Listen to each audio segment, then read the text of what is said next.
This mage was born disabled. He was expelled from the academy for having no talent with mana. That's because he had a disease called vein narrowing. Literally, his blood got stuck in traffic even inside his arm. This disease completely limits a mage's potential. At school, he was always humiliated. The bully would suddenly show up and beat him up. One day in the bathroom, he was completely surrounded. They tried to humiliate him, but the tables turned. This loser was no longer the same. And on that day, the arrogant ones were the ones humiliated. He put every student to sleep without them even being sleepy. This boy was also never late to class, since he could cross the entire city in the blink of an eye and still had time to grind aura. But of course, that bothered some people. However, on the mage exam day, he got the highest score and ranked first in the entire school. The next test was answering a few questions from the judges, but the real test was staying strong under the aura. Noticing that the boy stood completely still like a bugged NPC, one of the judges got furious and released a powerful killing aura. Inside, the boy was panicking, but on the outside, he stayed perfectly still, like he was bugged while managing his inventory. Not even the other judges could handle it. Realizing that the boy was still standing firm, the judge got excited and raised the intensity even more. At that moment, he thought he was going to die. There were even judges throwing up yesterday's lunch, until another judge was forced to step in. That man became curious about how a 14-year-old boy managed to stand still right in front of him, while even the other judges were already throwing their lunch back up. The unstoppable one gained so much aura that even the little princess fell for his riz and will now be a victim of horizontal cardio. And the answer to that is that he went back in time and now with insane powers. He already downloaded the hacks and is about to start dominating the school hallways. Russell Raymond was a noble who studied at a magic academy, but he couldn't control his mana, so he was quickly thrown out as a hopeless failure. His father died in a war against the Empire, and with no other choice, Russell wandered the world working as a mercenary. The only thing left from his old life was a ring with a dragon's eye. Then one day, when his luck had completely run out and he had no money left, he ended up taking a job dusting a museum. There, he found the skeleton of an ancient dragon in its heart. The moment he got close, his ring shook, woke the ancient dragon, and the beast gave him its power before sending him back to when Russell Raymond was still at the academy. In an instant, he returned to the past. He barely hears his teacher yelling, followed by the clear sound of a book smacking him on the head. He jolts back to attention as the teacher scolds him for sleeping in class. So of course Russell Raymond has no idea what is going on or why Professor Hubert is suddenly here. As far as he remembers, Hubert already died. He looks around at the students, then down at himself, and quickly realizes he somehow got sent back in time. Meanwhile, Hubert throws him out of the classroom as punishment. He still has no clue what kind of magic could have caused this return, but now that he thinks about it, he's sure it came from that dragon who spoke to him. Then he notices his ring is gone, and for a second he wonders if his mother had something to do with it. At that moment, the professor steps out of the classroom. Even though our boy apologizes, Hubert still isn't satisfied and tells him to come to his office for a private talk. Even though Russell Raymond is in trouble, he actually likes this feeling, until he gets smacked hard on the back of the head. Of course, it's the usual group of bullies coming to mess with our guy. One of them, a blonde boy, moves to hit the protagonist Raymond again, but his friend stops him because the teachers are watching. Russell Raymond recognizes the blonde as Frederick. Frederick shoots him a deadly glare and orders him to follow them to the bathroom, if he values his life. As they walk off, MC feels weirdly excited to go through all this again. Then a system notification appears, telling him to teach the bullies a harsh lesson. If he does, he'll get a magic stone. Here, Raymond has no idea what kind of illusion this is, but before he can think it through, Frederick calls him again, saying he can follow them or try to run. Either way, they don't care. Since these idiots are asking for it, Russell Raymond decides to deal with them first. After years as a mercenary, the cheap threats and dirty looks Frederick gives him are nothing compared to the monsters he used to face. To him, these guys are basically teddy bears. Once they get into the bathroom, Frederick starts mouthing off at Russell Raymond, but the protagonist fires right back and calls him a bug-faced bastard. The three bullies are stunned by his confidence, but they are not about to back down. The most eager one pulls back his fist to punch, and MC rushes past him and lands a brutal hit that drops him to the floor. Seeing that, the second guy charges Russell Raymond too, but he gets hit just as hard and goes down in one punch. Even so, that still doesn't scare Frederick. If anything, he looks even more sure of himself. He tosses aside his smoke punishment and gets ready to fight. As he swings at him, he mocks him, saying that since Russell Raymond can't use magic, he must have picked up some cheap martial arts, exactly what you'd expect from a fallen family. Frederick then slips 4 rings onto his fingers and reminds the protagonist that even if magic is banned, small artifacts are still allowed. With that, he lunges at MC. MC calmly catches the incoming fist, twists Frederick's wrist, and watches his knees buckle from the pain. Russell Raymond's cold stare shakes Frederick badly, and he gets furious that someone like him dared bring up his family. One final punch ends it. After teaching the bullies a hard lesson, the protagonist Raymond walks out of the bathroom and sits against the wall, wondering if maybe he went a little too far. Right then, the system notification appears in front of him and he gets the lowest grade magic stone, just like it promised. As soon as it lands in his hand, the system tells him to consume it. Russell Raymond isn't sure if he should really eat it, but he figures this may be another gift tied to his second chance at life. So he starts chewing the stone and realizes it actually tastes good. Suddenly, a red energy called mana rises around his body. It wraps around him and the screen says he gained the mana inside the stone. Then he feels something in his chest and panics for a moment. Soon he understands what's happening and puts his hands on his chest to steady himself. He notices the mana he consumed is flowing out, so he calms down and lets it work. The screen appears again and says the mana in his circle is increasing. The mana isn't just increasing, it is being absorbed by the magic circle around his heart. He stays calm and is glad things are finally stabilizing. Then he smiles because this feels like finding hidden treasure. With this new method, he might finally beat the narrow mana vein that always held him back.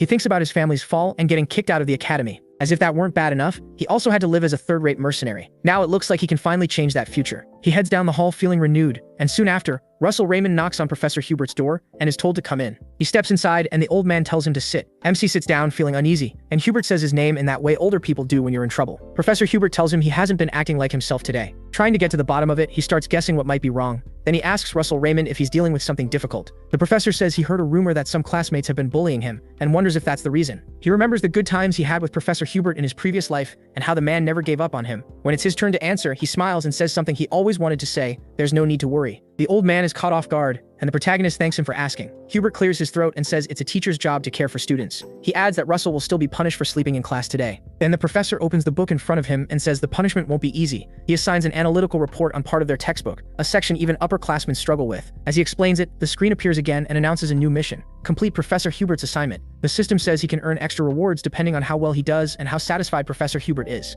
The reward is another low-grade mana stone and something else mysterious. Russell Raymond's eyes go wide when he realizes even homework counts as a mission. The professor notices his reaction and asks if the assignment is too hard. MC Raymond says it isn't, then thanks the professor. Later, Russell Raymond finishes the assignment after a few hours. He thinks it wasn't nearly as hard as it looked. In his previous life, he spent a lot of time studying magic theory because he was terrible at using mana in real combat. But in this new life, there is something else he needs to focus on. Something just as important as studying. That thing is called mana vein training. Russell Raymond remembers one of his mercenary jobs when he was running from a monster. He explains that a mana vein is the path mana moves through. Mana is taken in through breathing, then flows through the mana veins and gathers in the heart. In the flashback, the monster rushes at him. It slams one of its huge claws into the ground and he quickly jumps aside. As he runs, he looks back and sees the monster attacking again. He explains that sending mana out of the body is called magic. In the flashback, he forms a circle spell and throws fire from his hands, a huge burst that swallows the monster. The problem is, the stronger your mana veins are, the more mana you can store and the faster you can release it. Once the fire fades, the monster is completely unharmed. His attack wasn't strong enough to hurt it. Realizing he's in trouble, he tries to make a shield to block the monster's next attack. Before he can finish the spell, he feels a sudden blow. The monster smacks him with its tail. The beast then charges in to finish him. Still in the flashback, Russell Raymond explains that his condition made fighting monsters a nightmare. He lies on a rock, half conscious. Then he wakes up, only to get hit again and driven deeper into a hollow stone. He wonders if the heavens pitied his bad luck, or if it was just chance. Either way, that fall sent him into an underground place. When he gets up, he groans and tries to find a way out. Instead, he finds two grimoires filled with strange secrets. Our guy walks over and reaches for them. One book is called Overvein, and the other is called Wizard Body. Back in the present, Russell Raymond heads off to keep training his mana veins. He explains that Overvein strengthens the body and widens a person's mana veins. The other book, Wizard Body, teaches training that slowly turns muscle tissue into part of the mana vein system. So the stronger your body gets, the stronger and steadier your mana veins become. Russell remembers that when he tried this as an adult, the change was small, but now that he's still growing, the results should be much better, so he trains hard, set on overcoming his narrow mana veins this time. A little later, he's still going until sunset. The protagonist drops down by a tree to rest and admits he's completely worn out. Then he tells himself he did well, this should be enough training for one day. Suddenly, the screen pops up again and says the mission for practicing the ancient skill Overvein requires him to run 5 kilometers, but he's only done 0.05 out of 5. The reward for finishing the 5 kilometers is a bigger speed boost from training the skill. Russell makes a face when he reads that. To push him forward, the system says he can repeat this mission once a day while training Overvein.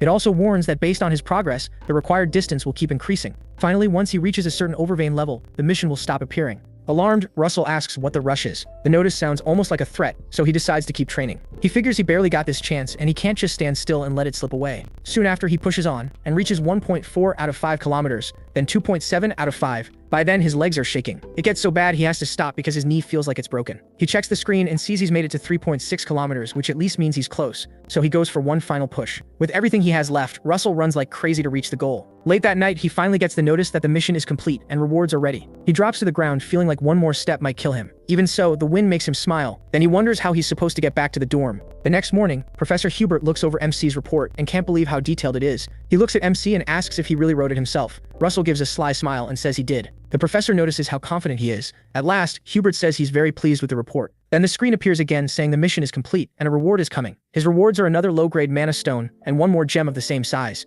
He also gains a better understanding of the art of summoning creatures. That means more power, lower mana use, and faster casting. Russell realizes that the more his understanding grows, the stronger he gets. He quickly decides to make the most of it. Hubert praises his work and says he may leave. Before going, he asks the professor for a favor. After hearing it, Hubert asks why he wants to use the faculty library. He says the student library should already have enough books for him. Our guy tells him he's read every book in the student library. That's hard to believe, so Hubert asks if he really read them all, and Russell says yes. The professor admits that's shocking. Still, even if it's true, letting him use the faculty library is another matter. He says the protagonist will have to pass some tests first. The protagonist brightens up and agrees that's only fair. Soon after, several mission windows appear, all tied to finishing the tasks Hubert gave him for rewards. While running, MC thinks about how many assignments the professor gave him him and decides the man is seriously demanding. Still, since stronger theory means stronger magic, he decides it'll be worth it. He vows to gain access to the Academy's advanced knowledge no matter what. Eventually, he remembers each mission also gives him a mana stone, so it's a win in 2 ways. While drinking water, someone walks up and calls him by his full name. The boy's name is Anton Frederick, and he seems connected to Koma. Anton says Koma, his friend, had to suffer because of him.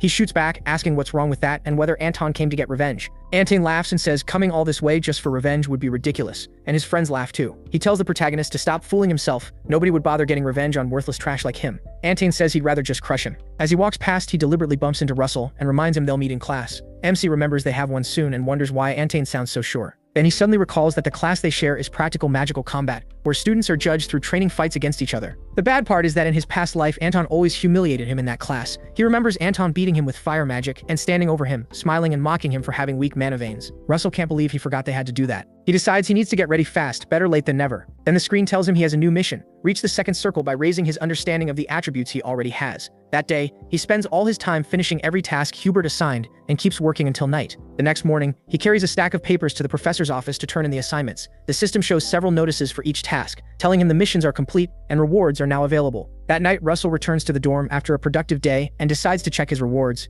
He looks at around 10 mana stones the system gave him and wonders what to do with them. As he picks them up, doubt starts creeping in. He wonders if his body can handle several mana stones at once without something going wrong. In the end, he accepts the risk and grabs them, telling himself he has to trust all the training he's done. A few seconds later, he throws all 10 stones into his mouth and chews them. For a moment, nothing happens. Then the mana bursts out and his body is suddenly wrapped in it. The effect grows stronger and bright light fills the room. A burning pain spreads through his body. To pull the mana quickly toward his heart, he opens a path through his mana veins. Russell shapes that path to guide the flow. He keeps steering the mana, forcing it toward his heart. It's obviously painful, but he endures it. Then he starts drawing a new circle around his heart like the first one, so he can reach the second circle. If he fails, his heart won't survive. The protagonist carefully draws the second circle, but hesitates near the end, afraid of ruining everything. Still, there's no turning back, so he finishes it. His veins begin absorbing the mana the moment he focuses and completes the circle. Russell refuses to give up, no matter the cost. He knows he can't become a world-class mage without this, so he swears to himself that he will reach the second circle. Then a bright beam of light bursts through the window, making it seem like he's exploding. Moments later, MC wakes up on the floor and realizes he actually did it. He understands that he finally reached the second circle. At last, mana flows through his body as he lies there. Then the system notifies him that the mission is complete, and rewards are ready. His understanding of the elemental attributes has risen a lot, so the power of each elemental spell rises too. The next morning, the professor reads all the reports Russell turned in. He blurts out in surprise and admits he can't believe he finished all those tasks in such a short time. Then he says there's one final question before he can allow access. It's a more basic question than the others. Which of the 4 structures that make up magic is the most important? The question stuns the protagonist, and he goes silent. Hubert notices and starts to regret asking his students something he himself only figured out recently. Not wanting to overwhelm him, the professor quickly stands and offers to ask something else. But Russell, who had been quiet the whole time, starts answering anyway. Hubert is surprised by MC's confidence. Shocked that he actually has an answer, the professor stops talking and listens. MC finally says the most important part of magic is the caster's mental image. For a moment, the professor pauses and thinks about that answer. Then Hubert asks why he believes it. Russell thinks carefully before replying. He says magic is the act of bringing something into the real world through mana. That process is divided into 4 different stages. The first is assimilation, where you learn the rules behind natural phenomena. The second is mental imagery, where you picture what you learned in your mind. The third is construction, where you build formulas to make that image real. The last stage is manifestation, where the magic appears in the real world through the formula. He adds that construction and manifestation can be learned through study and hard work,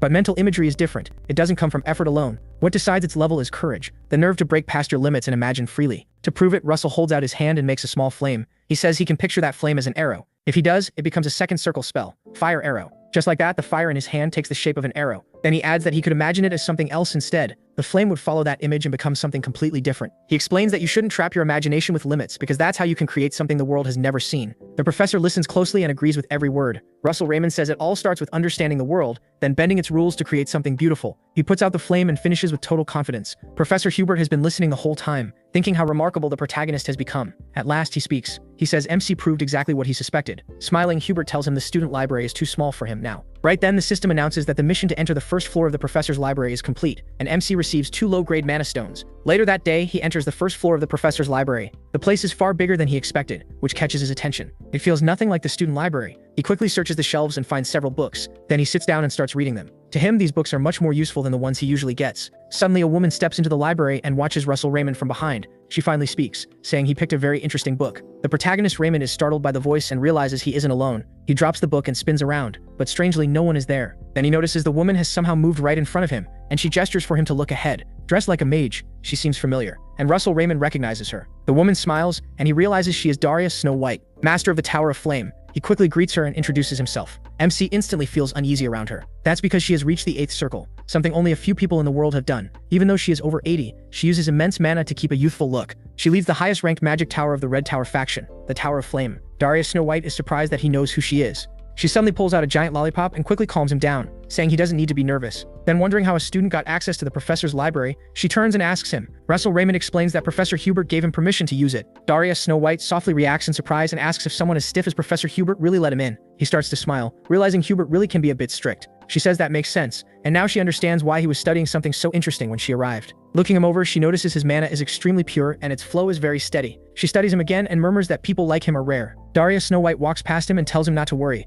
To ease his tension, she says she isn't there to scold him or get in his way. Russell Raymond bows again and thanks her for the kind words. Darius Snow White suddenly strikes the floor and a bright light bursts out. She tells him to grow as much as his talent allows, but when he looks back at her, she is nowhere to be seen. Only the bright light remains, as if she teleported away. The protagonist Raymond can only stare at the place where she stood. After he finishes, he leaves the professor's library and quietly shuts the door, still shaken by what just happened. While he's still lost in thought, he hears a voice behind him asking if he's the one standing by the door. MC Raymond turns and sees Anton with his group. One of Anton's friends asks why MC is coming out of the professor's library and who he thinks he is. Anton mocks him, saying maybe he's sucked up to some teacher, but that still won't make him anything. The boys walk off laughing, and Anton tells him to keep trying his best. As he leaves, he glances back and says it won't matter anyway. Soon after, the students gather at the academy arena for real combat magic training. The first student called goes down to the field and gets to pick an opponent. The teacher in charge usually calls the weakest student first, so that student can choose someone around the same level. All eyes suddenly turn to the protagonist, and everyone expects his name to be called. The protagonist notes that in his past life, he was always picked first. Some nearby students joke that it will happen again because he has mana vein constriction. One of them immediately begs MC to pick him if he gets called, so he can boost his grade this semester. Another student says not to choose that idiot and to pick him instead. The teacher notices the noise and orders everyone to be quiet. Then he starts naming the first student. Everyone whispers that it must be him, and some even laugh. But to their shock, the name called is Anton Frederick. The students are stunned and start wondering why Anton was chosen first. Anton walks forward proudly. He thanks the teacher for calling him, but the teacher says that's nothing compared to the favors he gets from the Frederick Merchant Association. Russell Raymond becomes alert and tells himself he expected this. Anton steps to the center of the field and pauses to choose his opponent. He looks straight at the protagonist Raymond and tells him to come down to the arena. At the same time, Professor Hubert gets an unexpected visit from his own teacher and says it would have been nice if she had warned him first. It turns out to be Darius Snow White. She sits down and says it's fine, adding that a teacher visiting her student is no big deal. Thinking back to the boy she met in the library, she asks Hubert if he gave a child named Russell Raymond permission to enter the library used by professors. Hubert quickly says yes, and nervously asks if the boy did something wrong. Darius Snow White says no, she just hasn't seen something so rare and precious in a long time. Hubert agrees and says MC Blaze mana vein constriction is rare even on this continent. She calls him a fool, saying that isn't what she meant. Her words shock Hubert and he lifts his head at once to ask why. She tells him Russell Raymond has already overcome that problem, and Professor Hubert asks what she means. She stays silent for a moment and keeps drinking her tea. When he still doesn't understand, she finally tells him the boy formed his second circle. Professor Hubert is truly stunned and wonders how that could be possible. Meanwhile, the two boys take their places and get ready to fight in the academy arena. Before the match begins, another screen appears before him. It says his next mission is to win the magic training battle, and the reward is low-grade magic stones plus a storage space that can hold up to 40 kilograms. Russell Raymond is thrilled to hear about the storage space, since only very rich mages can usually use something like that. It lets him store items, so it will be especially useful for keeping magic stones. While he's still thinking about it, Anton calls out and insults him as a bug.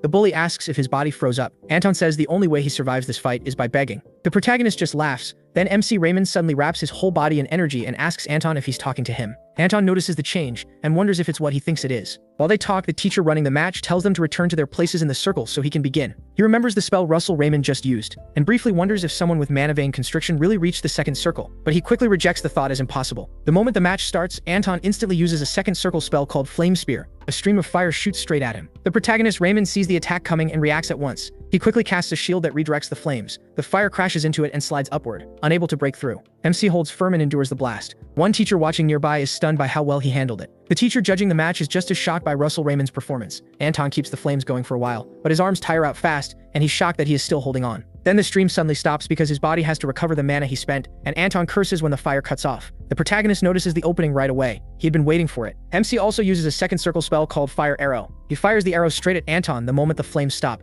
Anton is shocked to see Russell use Fire Arrow and immediately tries to react.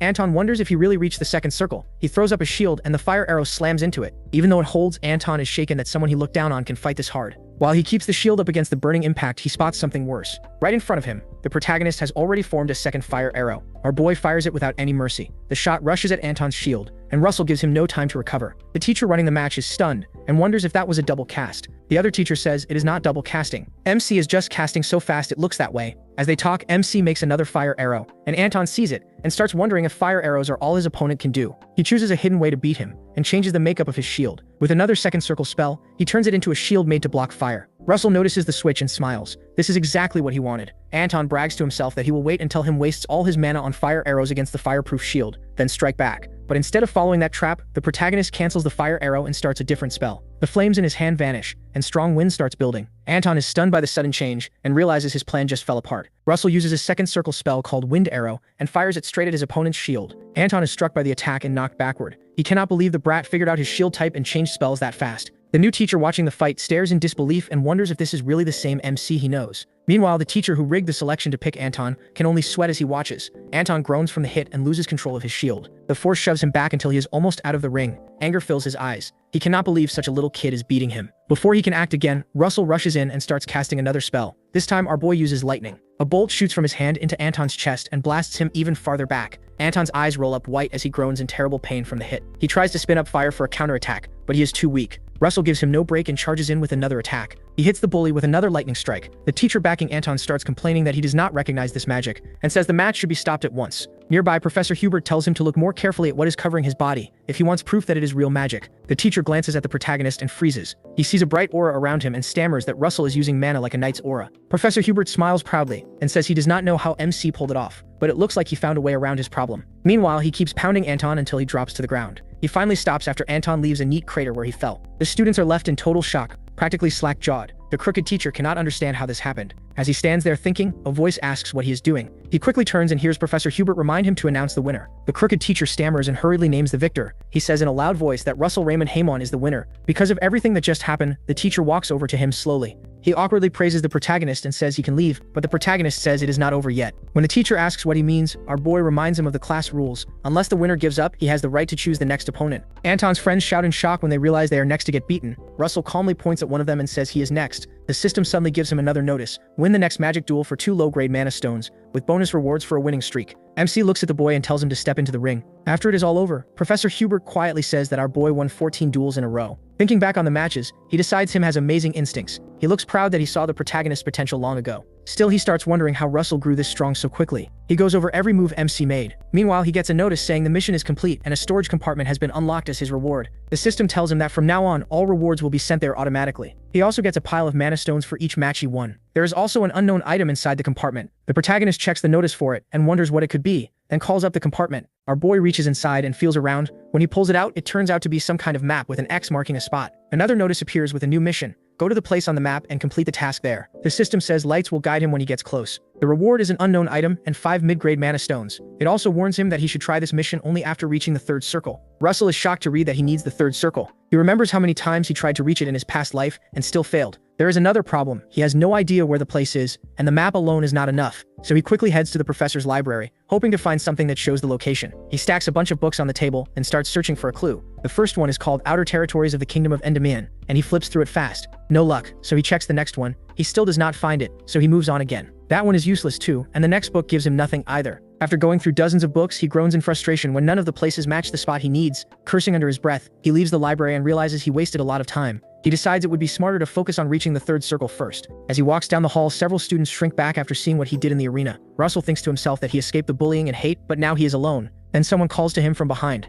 He turns and sees Professor Hubert, who warmly asks him to come to his office. MC gladly agrees. Once they reach the office, Professor Hubert mentions that summer break is almost here. He pours tea for both of them and asks Russell if he has any plans for the break. He says he does not. Hearing that, Professor Hubert asks if he wants to help with a research project, and that catches him off guard. The professor adds that if the protagonist does well, his name might even appear as a co-author right after Hubert's. Russell takes the paper and looks at the picture on it, then suddenly recognizes the place. Seeing the surprise on his face, the professor asks what is wrong. MC quickly apologizes and tells Professor Hubert that he actually does have plans for the summer. Hubert looks at him confused and asks why he said he had none. He hands him the paper and says he plans to go to the place shown on the cover. He also gives him the map he found. The professor studies it and recognizes the location as Maldiva. Sometime later, when summer break begins, Russell sets out for Maldiva. He rides in the back of a carriage and looks out the window. Later, the protagonist calls up the compartment again. He takes out a mana stone and tosses it into his mouth. He tells himself it will keep him full for the trip and swears he will reach the third circle before he gets to Maldiva. Meanwhile, the professor thinks about how strange Russell's trip is. It feels odd because someone else is heading to Maldiva too. He believes Darius Snow White, his teacher, should already be there,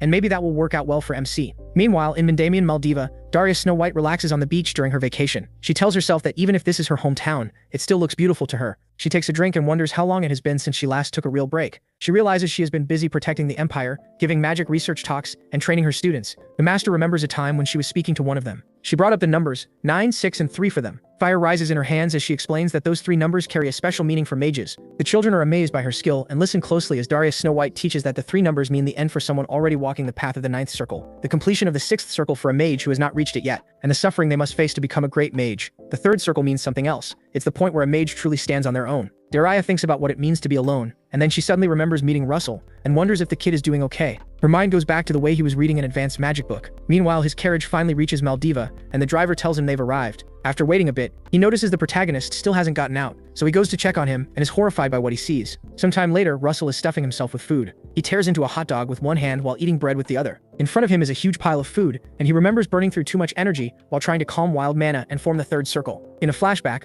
when the driver came back to check, he found MC passed out and desperately tried to wake him, thinking he was dead. In the present, he gulps down a drink, thrilled that he finally reached the 3rd circle. He drains the cup and drops it onto the table. He can't get over how amazing it feels to reach 3rd circle magic. The fact that he broke past the limit from his past life, just months after going back in time, leaves him stunned. He sets down a few coins to pay for the meal and gets ready to leave.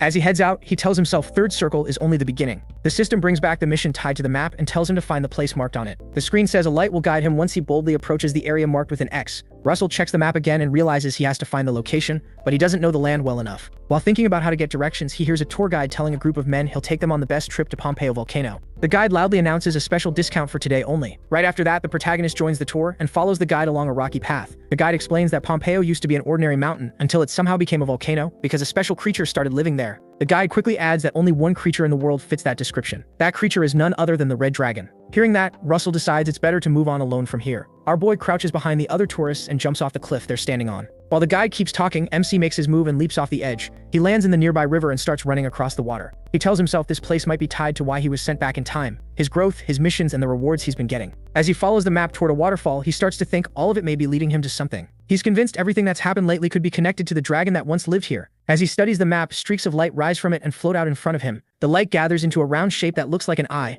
then it pulls away from the map and starts moving somewhere else. Russell suddenly remembers the system saying a light would guide him. It crosses the river and heads toward the waterfall path, and he realizes the mission must be behind it. He quickly casts a wind spell. A sharp wind arrow shoots through the waterfall and opens a path. After that, he jumps straight through the opening so he won't get soaked. Inside, he lands on a rock and finds a lava cave hidden behind the waterfall. He remembers the system warning him not to come here until he reached the 3rd circle. But there are no monsters or beasts in sight, which makes him wonder why that warning mattered. Our boy moves deeper into the cave, careful with every step. He comes across several pillars, a sign that people once lived there. Touching one, he wonders how old this place is. While checking it, something catches the corner of his eye. Finally, he sees the guiding light stop in front of a strange door. Russell walks up to it to find out what's beyond it. As he gets close, his senses start tingling and he immediately feels that something is wrong. He stops and wonders if he's forgotten what he learned as a mercenary. In a place with no monsters, no beasts, and no sound, there's only one answer. You've stepped into a powerful predator's territory. Suddenly, a giant lizard appears in front of him and stares him down. He jumps back just in time to keep his head from being bitten off. Once he gets some distance, he looks again and realizes it's a Komodo lizard monster. He remembers from his mercenary days that this thing normally takes at least 2 teams to bring down. Our boy sees it rushing at him and knows there's no way he can kill it right now, so running is his only option. He tries to slow it down with lightning magic instead. Russell picks the 2nd circle spell Lightning Arrow and starts forming one. The Komodo lizard roars again as it closes in. Our boy forces down his fear and aims straight for its face. He fires, hoping the hit will slow it enough for him to escape. The blast shocks the Komodo lizard and locks it in place for a moment, buying the protagonist some time. He immediately makes a run for it, heading straight to the stone gate where the light stops so he can move on with the mission. But when he's only inches from the door, the 2 statues in front of it block him with their staffs and declare that he must prove his worth with mana before entering. Russell is stunned and realizes they won't let him pass that easily. The Komodo lizard quickly catches up, already recovered from the lightning. MC looks back and realizes both ways are blocked. Thinking fast, he decides to do something reckless. Gritting his teeth, he tells himself he'll have to make his own path. He thrusts out a hand and sends fire at the Komodo lizard. Then the stone in the door suddenly starts scanning the mana he is releasing. The monster notices the stone reacting to Russell's mana and stares in shock. Instead of charging, the Komodo lizard suddenly stops. The protagonist is just as shocked and wonders why it froze. The Komodo lizard slowly rises, nearly standing upright, and the protagonist can only watch, completely confused. Then the guards at the gate pull back their spears and stop blocking the entrance. The same mysterious voice tells him he has proved his worth, and may now enter. The crimson stone in the gate starts glowing fiercely. The light grows brighter and brighter until it fills the whole cave. A moment later, Russell wakes up somewhere else with a pounding headache. He quickly looks around and realizes everything has changed. Touching the floor, he finds it's made of ice, and he can't understand how he ended up standing on it when he was in a lava cave just moments ago. All he can see now is an ice cave and several ice statues. Remembering where he was before, he wonders if teleportation magic brought him here. Then he notices something else strange behind him. Right nearby, an ice staircase leads up to a mysterious magic horn bound in heavy chains. As he thinks it over, a screen appears again. It tells him his second mission is to defeat every ice golem in the area and complete the trial by fire. A sound behind him makes him spin around at once. He realizes the ice statues were actually golems and now they've come to life. He looks around and sees several huge ice golems surrounding him, leaving him to wonder if they really expect him to beat all of them alone. There's no time to waste, so he goes straight into action and gathers fire magic in his hands. He curses the mission for being brutal, but he has no choice. He forms another fire blast and hurls it at the nearest golem. The attack tears through the ice cave and slams right into the monster's chest, and it looks like it should do real damage since fire beats ice. Russell remembers that to kill a golem, you have to crush the core inside it, but the golem he hit looks almost untouched. If it could talk, it would probably ask if that was his best shot. The fire blast did nothing more than leave a crack in its chest. For MC, this is starting to look hopeless, like he's about to become golem food. He grimaces at that and wonders just how cold this ice really is. Since fire isn't enough, he decides to try something else, and starts gathering wind magic in his hands. But there's a problem. The wind won't answer him. Our boy notices at once and is stunned. He can't understand why his wind magic suddenly stopped working. While he's still trying to figure it out, a golem lunges at him and tries to smash his head into the ground. Russell reacts fast and switches to lightning instead. But that doesn't appear either, and he realizes he's in serious trouble. The golem slams down where he was standing, but he manages to jump back just before it hits. He retreats until his back reaches an ice wall, then remembers the notice. He remembers the earlier notice and tries to figure out why his magic suddenly stopped working. Then it hits him. The system mentioned passing a trial by fire. Another golem charges, trying to crush him against the wall, but he dodges again. That is when Russell realizes only fire magic works here. As he tries to avoid the monster, he trips on a chunk of ice and gets shoved into a dead end. The golems box him in, and things start looking really bad. The protagonist Raymond groans after slamming hard into the wall. Blood runs from his head, and it is clear he hit it badly. With a fierce glare, he forms another blast of fire and steps toward the golems. Now he finally accepts the challenge. The golems pause as fire and mana wrap around his body. Russell Raymond fires 3 fireballs at once, and they are too fast to dodge. The 3 shots explode on impact. That blast exposes the golem's core. MC follows with another shot, shattering the core and destroying it. He uses the same move on a nearby golem and it works again. Still, he starts panting when he realizes he has only taken down 2. At this rate, his mana will run out before the fight is over. He grimaces and decides to try something new. One of the golems swings at him, but he jumps back to think. He figures that if he wants to break their thick ice armor in one hit, he has to strike like knights do when they smash through iron shields, all the power focused on one point. It will not be easy, so he backs away to buy time for a harder spell. Once he gets some distance, he starts the spell by making a fire arrow. Then he adds an amplification formula to make it bigger and heavier. Next comes replication, creating several fire arrows. But to make the attack truly dense, he needs to merge them into one. He makes 5 fire arrows in total, and now all that is left is combining them. Russell Raymond begins using a compression formula, forcing everything together between his palms. But before he can finish, a golem appears in front of him and throws a heavy punch. He panics and yells for the arrow to fuse faster before he gets killed. At the very last second, he fires the merged arrow, causing a huge explosion that stops the golems cold. One of them is left with a massive hole in its chest, where its core used to be. Russell Raymond steps back and watches the ice golem crash to the floor. He moves forward holding his new weapon, which he names the Fire Spear. Once again, his eyes turn into a dragon's. The system notifies him that his understanding of fire has gone beyond its limits. He agrees, he can feel it. The power seems close to the 5th circle, but the moment he grips the spear, he realizes it drains a huge amount of energy, so he attacks first before wasting more mana. The golems rush him anyway, showing they are not scared of his flashy new weapon. From where he stands, Russell burns through the cores of 3 golems, then turns to the next and the next. After that, only 4 are left. He quickly moves to finish this. The first core breaks with ease, then he cuts through the second and destroys its core too. Only 2 remain. As he counts them, 1 golem attacks from above. Russell dodges with ease, then leaps at the monster and slices it in half for trying that. After it falls, he starts breathing hard. His mana is almost gone, but he still has 1 enemy left. The last golem switches to ranged attacks and hurls huge ice rocks at him. Russell Raymond blocks them, though a few still hit him. He realizes he would have died instantly if the spear had not stopped them. Now he has barely any mana left, and the spear starts fading away. The protagonist Raymond rises and keeps hold of it. He tells himself there is one last move left. Throw the spear. This final strike has to land. When the monster gets close enough, MC finally throws it and prays it connects. The spear pierces the ice shield and reaches the core. He can only stand there and watch it tear through the monster. Russell keeps staring through the huge hole in its chest. Once he realizes he defeated them all, he collapses. The system appears and tells him the mission is complete. His reward is 2 low-grade mana stones, 3 lowest-grade mana stones, and an unknown item called the Horn of the Forgotten King. So the chained object Russell Raymond saw earlier was the Horn of the Forgotten King. The horn is suddenly wrapped in fire. Then the screen appears again and says it carries the essence of fire, a huge light bursts out and fills the whole ice cave. The cave glows, but he does not notice because he has passed out from exhaustion. The system says he must enter the thoughts of the Forgotten King to claim his reward. Soon after, the protagonist wakes up in a strange place. In this dimension, chains bind him as he tries to understand where he is. The screen appears and says he obtained the unknown item, the Horn of the Forgotten King, with fire essence. It also says he must enter the Forgotten King's thoughts to receive his reward. When he looks at the chains, he wonders what kind of reward this is, because it feels more like torture. Then the voice of the Forgotten King appears and says it will grant him something called the King's Fragment. The horn shows up covered in flames, its sharp tip moves toward him, and Russell Raymond is shocked because it looks like he is about to be impaled. And that is exactly what happens. The horn pierces him, he screams in pain, and it becomes clear the chains were there to keep him from escaping. The horn drives into his body and pours a huge amount of energy into him, like he is about to burst. He keeps screaming while the voice tells him to use the power for something, but MC can no longer hear it. His body burns as mana overloads him. Behind him, a massive dragon appears, the Forgotten King.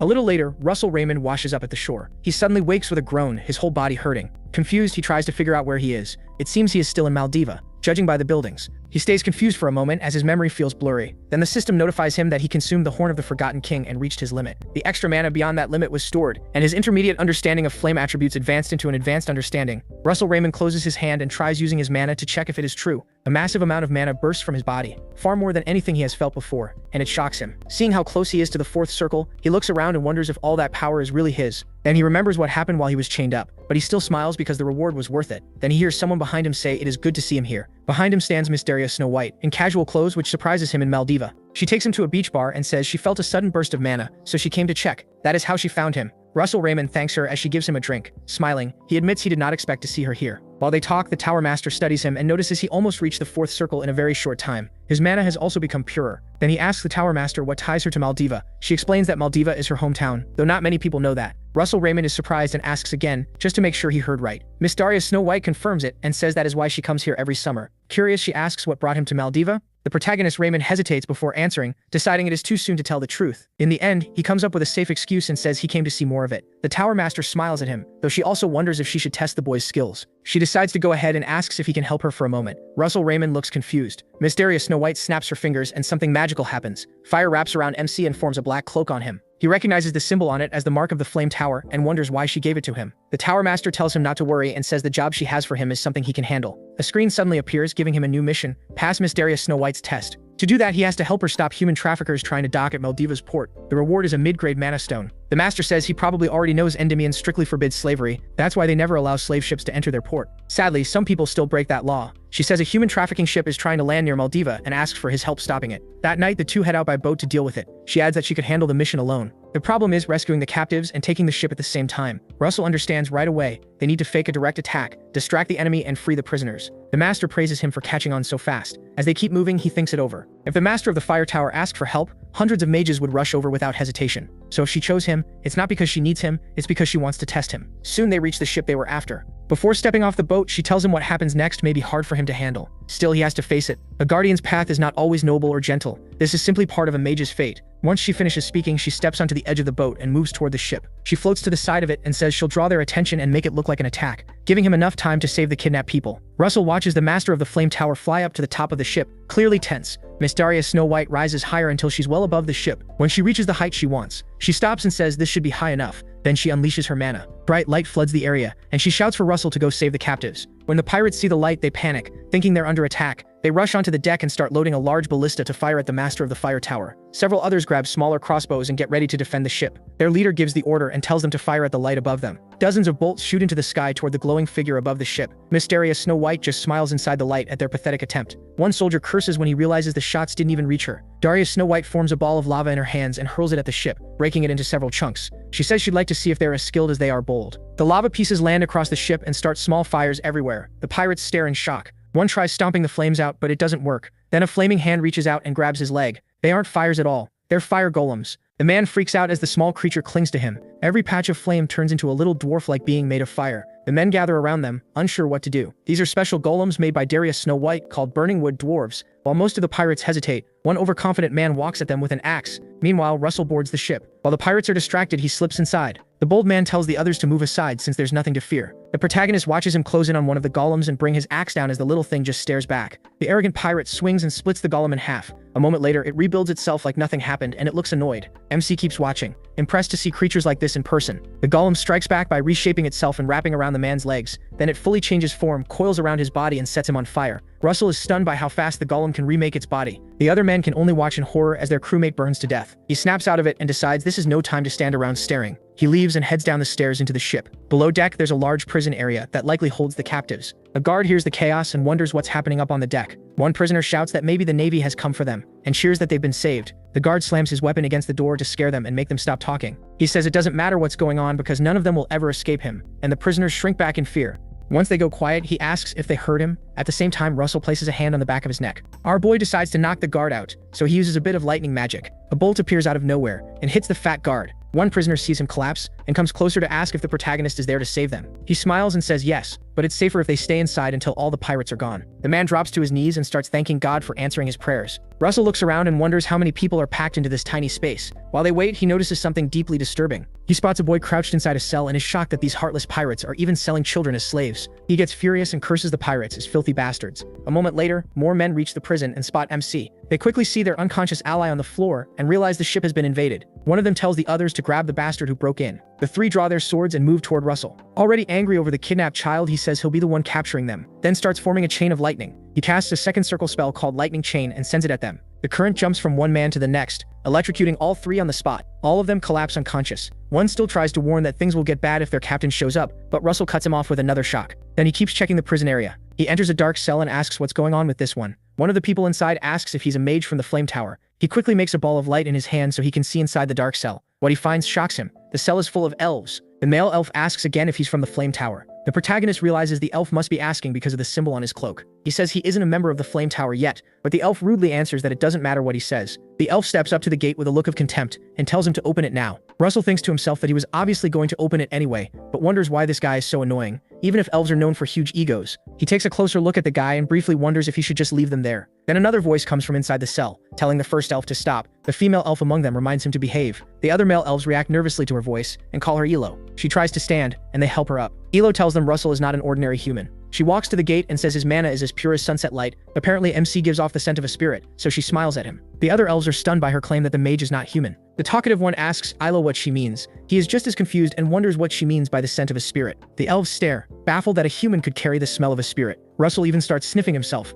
trying to notice what Ilo meant. While he does that, the talkative elf calls out to him. The elf begs the protagonist to save them and even bows to him. Soon all the elves in the prison do the same, and the talkative one starts pleading harder. Russell feels a little awkward watching them. Elves are supposed to be proud, yet one sentence from Elo changed all of them. He looks at her and wonders if she might be a high elf. Later, he starts heating the lock to break it open. While he works, Elo calls him a guardian and asks if he has defeated the pirates' bosses. MC wonders what she means by bosses. At the same time, a man in knight-like armor enters another prison room and finds the guards sprawled on the floor. In the hidden room, Elo explains that the bosses are stronger enemies, more dangerous than the other fighters, and skilled with magic. Meanwhile, the armored man follows the trail of bodies and notices the door to the other chamber is open. A sly smile spreads across his face as he imagines what he'll do to the intruder. Up on deck, the pirates keep fighting the fire golems, while the captain works to steady the ship. Once the boat is under control, he draws his sword and rushes below, ready to join the battle. He quickly cuts the fire golems' heads off, and this time they do not come back. After they vanish, he mocks his men for struggling with such a weak attack. Meanwhile, a glow rises around him, showing he is a knight. His crew cheers at once and yells at Darius Snow White that she is finished. Darius Snow White watches them with amused surprise. Impressed they handled her fire creatures. Wanting to see what is really going on, she drops down onto the ship and joins them on deck. A moment later, the master lands before them. Every pirate stares at her in shock. The captain smiles and says she has guts for coming so close. Darius Snow White looks at him with a bright smile and guesses he is the captain. He proudly confirms it and introduces himself as Don Click. Darius Snow White studies his body and sword, then realizes he is using aura. That means he used to be a knight, so she asks why someone like that is serving on a pirate ship. Don laughs and asks if a knight's honor can buy food or pay taxes. Still laughing, he admits the Click brothers make far more money through slave trading. Once he is done talking, he raises his sword and charges the mage, crossing the gap in an instant as he swings for her, but she slips back before the blade can hit. At the same time, below deck, a huge slash tears across the prison wall. While Ilo warns that the bosses are dangerous, Russell quickly turns to see what struck the wooden wall. Then the cut bursts open with a loud blast, and the wall collapses. He backs away from the smoke trying to see through it, and throws up a shield before anything can hit him. The second Click brother jokes that the protagonist actually blocked his attack. Then the knight draws his sword and walks forward. As he gets closer, he realizes Russell must be a mage. Meanwhile, MC sees the man is using aura too, a power only knights have. The system gives him a new mission, warning that this will be a hard fight. Win his first battle against a swordsman. Ilo tenses up at the knight's presence and warns him to be careful. She explains that the second Click brother is this ship's vice captain, which means he is no joke. The vice captain just pulls out his strange-looking sword with a wide grin. He tells the protagonist that even if he is a mage, he is still just a kid. As the night drags on, He asks why MC only knocked the men out. He says MC should have killed them when he had the chance, then promises to show him how it is done. He activates his own aura by using mana. He knows fire magic would wreck the wooden ship, so he chooses lightning instead, especially since the man is wearing iron armor. He casts lightning and fires several bolts at the vice captain. The vice captain spots the attack right away and lifts his sword to stop it. Before the bolts reach him, he smashes the wooden floor in front of him and kicks the broken pieces into the air to intercept them. He praises Russell for quickly figuring out that his sword and armor should conduct electricity. But instead of hanging back, the vice captain pushes through the flying bolts and says the protagonist is missing something. The protagonist notices the lightning is not affecting the man's armor, yet he keeps firing. While he sends out another wave of bolts, the vice captain keeps charging and tells him those attacks will never work. When the lightning reaches him, he just smiles and blocks it with his iron sword. The energy hits the blade and fades away instead of shocking him. Still behind his shield, Russell stares in horror, unable to understand why the sword is not conducting the electricity. The vice captain closes in and swings at the shield. The blow lands hard, but the shield does not break right away. Then the knight stops and slowly pulls his sword back from the spot it hit. As the blade comes away, MC sees a huge crack there and realizes that sword is no ordinary weapon. Then the damaged part splits open in several fractures. Back on deck, Don Cleek rushes Daria Snow White and tries to slice her in half. He does cut through her, but it was only a decoy, and it explodes into flames. When his strike ends, he finds Daria Snow White right in front of him, surrounded by fire and Sibylla. He says she is good at running away, but she says nothing. When she finally speaks, she asks if his brother is a knight too. Don Cleek answers with pride that his brother is also a knight, though not as amazing as he is. While they talk, the fire around Daria Snow White turns into another flame dwarf and Don laughs at it. He asks if she is really trying the same trick again. The master says no, and adds that this time it will be a little different. Don grows uneasy and wonders what she means. Then flame dwarves rise from the floor. They start walking toward him with weapons in hand, and Don wonders what is going on. Daria Snow White finally explains, unlike the earlier ones, these multiply every time he cuts them down. Soon Don attacks the flame dwarves as they close in, and their numbers grow to nearly a dozen. These are Daria Snow White's own creation called the Hellfire Dwarves. She watches him battle them with a deadly, satisfied look. Don starts to tense up as he realizes he is badly outnumbered. Still, he is fast enough to keep fighting. He wonders how his opponent can control such strange fire magic, and after looking at her again, finally figures out who she is. She looks just like the famous Witch of the Flame Tower, and he realizes that is exactly who she is. Meanwhile, there is bloodshed below deck right after Russell's shield is broken. The knight sees him suddenly vanish from in front of him, and wonders where he went. He glances to the side, spots the protagonist, and turns at once to finish him. He cannot understand how the protagonist dodged from that close. The protagonist only stands there, clutching his bleeding chest and trying to stay upright. The knight remembers his blade hit MC's chest, and he could have sworn the boy should have been cut in two already. Looking closer, he notices aura around him too and wonders if he is using magic to boost his body. He keeps the aura active to move faster and heal the wound. The vice captain tells himself it does not matter. His opponent is still just a trapped rat. Yahello, who has been watching, feels sorry for the protagonist. MC keeps gasping and tries to steady himself before he loses any more blood. He tells himself he knows one thing about knights. He remembers meeting one once in his past life. That knight was merciless and slaughtered a group of innocent mercenaries just because one of them brushed his shoulder. One of that knight's last victims was Russell himself, already badly wounded, but then another mercenary stepped in to save him. A strange man put himself in front of him at the perfect moment and chose to protect him from the ruthless knight. That man, the one who barely managed to stop the knight's rampage, was a mage. The mage created a shield between them, and the knight attacked it in a fury. In the end, the mage brought the knight down. He only won because he had a hidden trick. Russell quickly creates another shield to protect himself, just like that mage did. The vice captain charges again and slams another strike into the shield, trying to break it like before. As he does, the protagonist remembers the method the mage used in his past life and copies it. The vice captain lands another heavy blow, expecting the shield to shatter. It cracks just like he wanted, but this time something is different.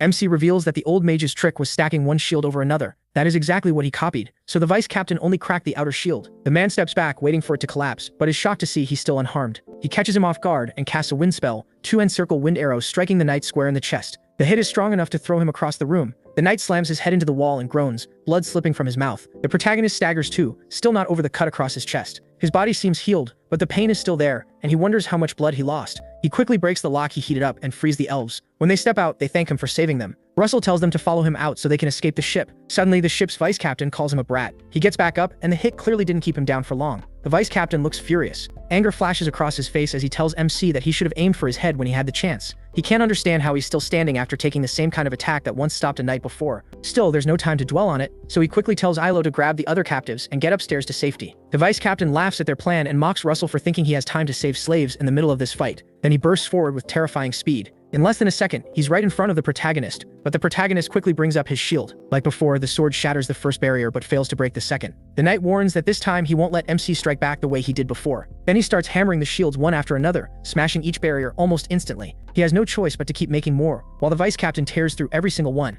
All he can do is stall until the elves free the humans and escape. As the fight drags on, the elves manage to recover the prison key. The protagonist keeps holding out, waiting for them to free the men and the child. The moment Willow shouts that everyone is out and safe, he knows it's time to act. The vice captain keeps slashing at the shields like he's gone mad. Even after hearing Willow say the captives are free, he coldly tells MC that nothing has changed. He'll still hunt them all down. He suddenly speaks in the dragon's voice and tells him that it changes everything. Until now, he couldn't use his full plan because the room was packed with prisoners. Then the whole room erupts in flames, trapping both of them inside. The vice captain is stunned by how fast everything changes. The protagonist tells him the captives being gone changes everything, because now he can crush him. Fire fills the room, and when the vice captain looks into the protagonist's eyes, he sees they've turned reptilian, which shakes him. He quickly jumps back and resets his stance with both swords. The vice captain lets out a nervous laugh and wonders if MC has finally decided to kill. Not wanting to wait, he chooses to move first before he can make the next move. He rushes in again at top speed and says he'll pierce Russell in the shield in one blow. But as he closes in, a bright light suddenly appears, forcing him to slow down. The protagonist has dropped the shield and is now holding one of his own magical creations, the special flaming spear he used to destroy the ice golems. The knight still charges forward, trying to skewer MC with his sword.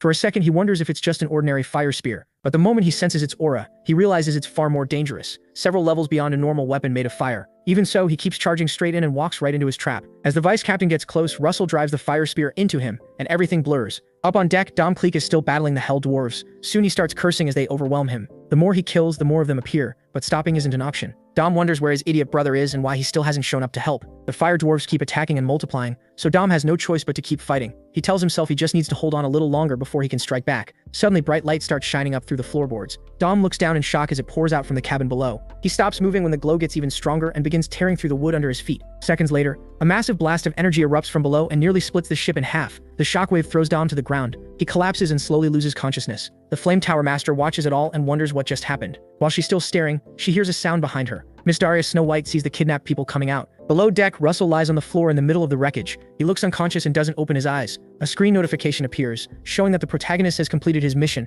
and will receive intermediate mana stones as a reward. When the other men realize their captain has fallen, they rush into guard boats to strike back and take control of the situation. Miss Daria Snow White notices what they're planning and laughs as she grabs her staff. Using her scepter, she summons all the fire dwarves. They rise from the ground and curl into round forms, and to wipe out the pirates in the boats, she hurls the golems at their guard vessels. The Hellfire dwarves land on the smaller ships nearby and destroy them. Meanwhile, in the hold, someone approaches MC and starts healing him. After a short while, MC regains consciousness and asks what happened. When he tries to get up, IAGU tells him not to move. She keeps healing him and explains that her mana still hasn't fully recovered, so her healing isn't as fast as it used to be. When the masters realize he is awake, she tells him he did well taking down 2 knights by himself, but Russell has no idea what she means. Nearby, Dom and his brother are tied to a pillar because of their awful behavior. Then IAGU steps in and tells the protagonist she owes him a great debt. She says she can't repay him right away, but she'll find a way. She introduces herself as IAGU, Lady of the White Ash Tree Tribe, and swears on her ancestors' honor that she'll reward him one day. MC gives his name and gently says he only did what he should as a guardian. Not far away, the 2 male elves quickly return to the Flame Tower Master and report on the prisoner's condition, which Daria Snow White praises. Miss Daria Snow White seems impressed by their dedication and compliments IAGU for raising such kind subordinates. Russell watches in surprise, realizing the elves seem much friendlier than he expected. Then he asks Lady IAGU what she meant earlier in the cabin. Lady IAGU just looks at him, trying to remember, then asks if he means what she said about smelling a spirit scent on him. That catches Miss Daria Snow White's attention. Russell says that's exactly what he meant. Instead of answering directly, she asks if his blood might be mixed with a dragon's. The question hits him hard, because it's so accurate. She goes on to say that she also carries green dragon blood in her veins. For her, though, it's only like a drop in a lake, too little to matter much. Even so, she says she learned that dragon blood can attract spirits. Miss IAGU takes the protagonist's hands and says the spirit scent around him is very strong, which is why she asked. Miss Daria Snow White listens and starts wondering if that mixed dragon blood is the reason Russell is growing stronger so fast. She thinks MC may become someone who shakes the kingdom of Endymion, maybe even the whole world. Not long after, some of the good knights come to help the captives off the ship. When it's time to leave, Miss Daria Snow White tells Lady Yahello she assumes she'll stay hidden until her mana returns. Lady Yahello boldly says that's exactly the plan. The master says her mansion is nearby and invites them all to stay there. She also adds that Lady Yahello could help train him. He looks totally confused, wondering what kind of training the Flame Tower Master means. IAGU sees it as a chance to repay the protagonist. Blushing a little, she says she'd be happy to come with them. Miss Daria Snow White asks MC why he's making such a big deal out of it and jokes, asking if he doesn't want her to train him. Russell quickly says that's not it at all. He'd love to.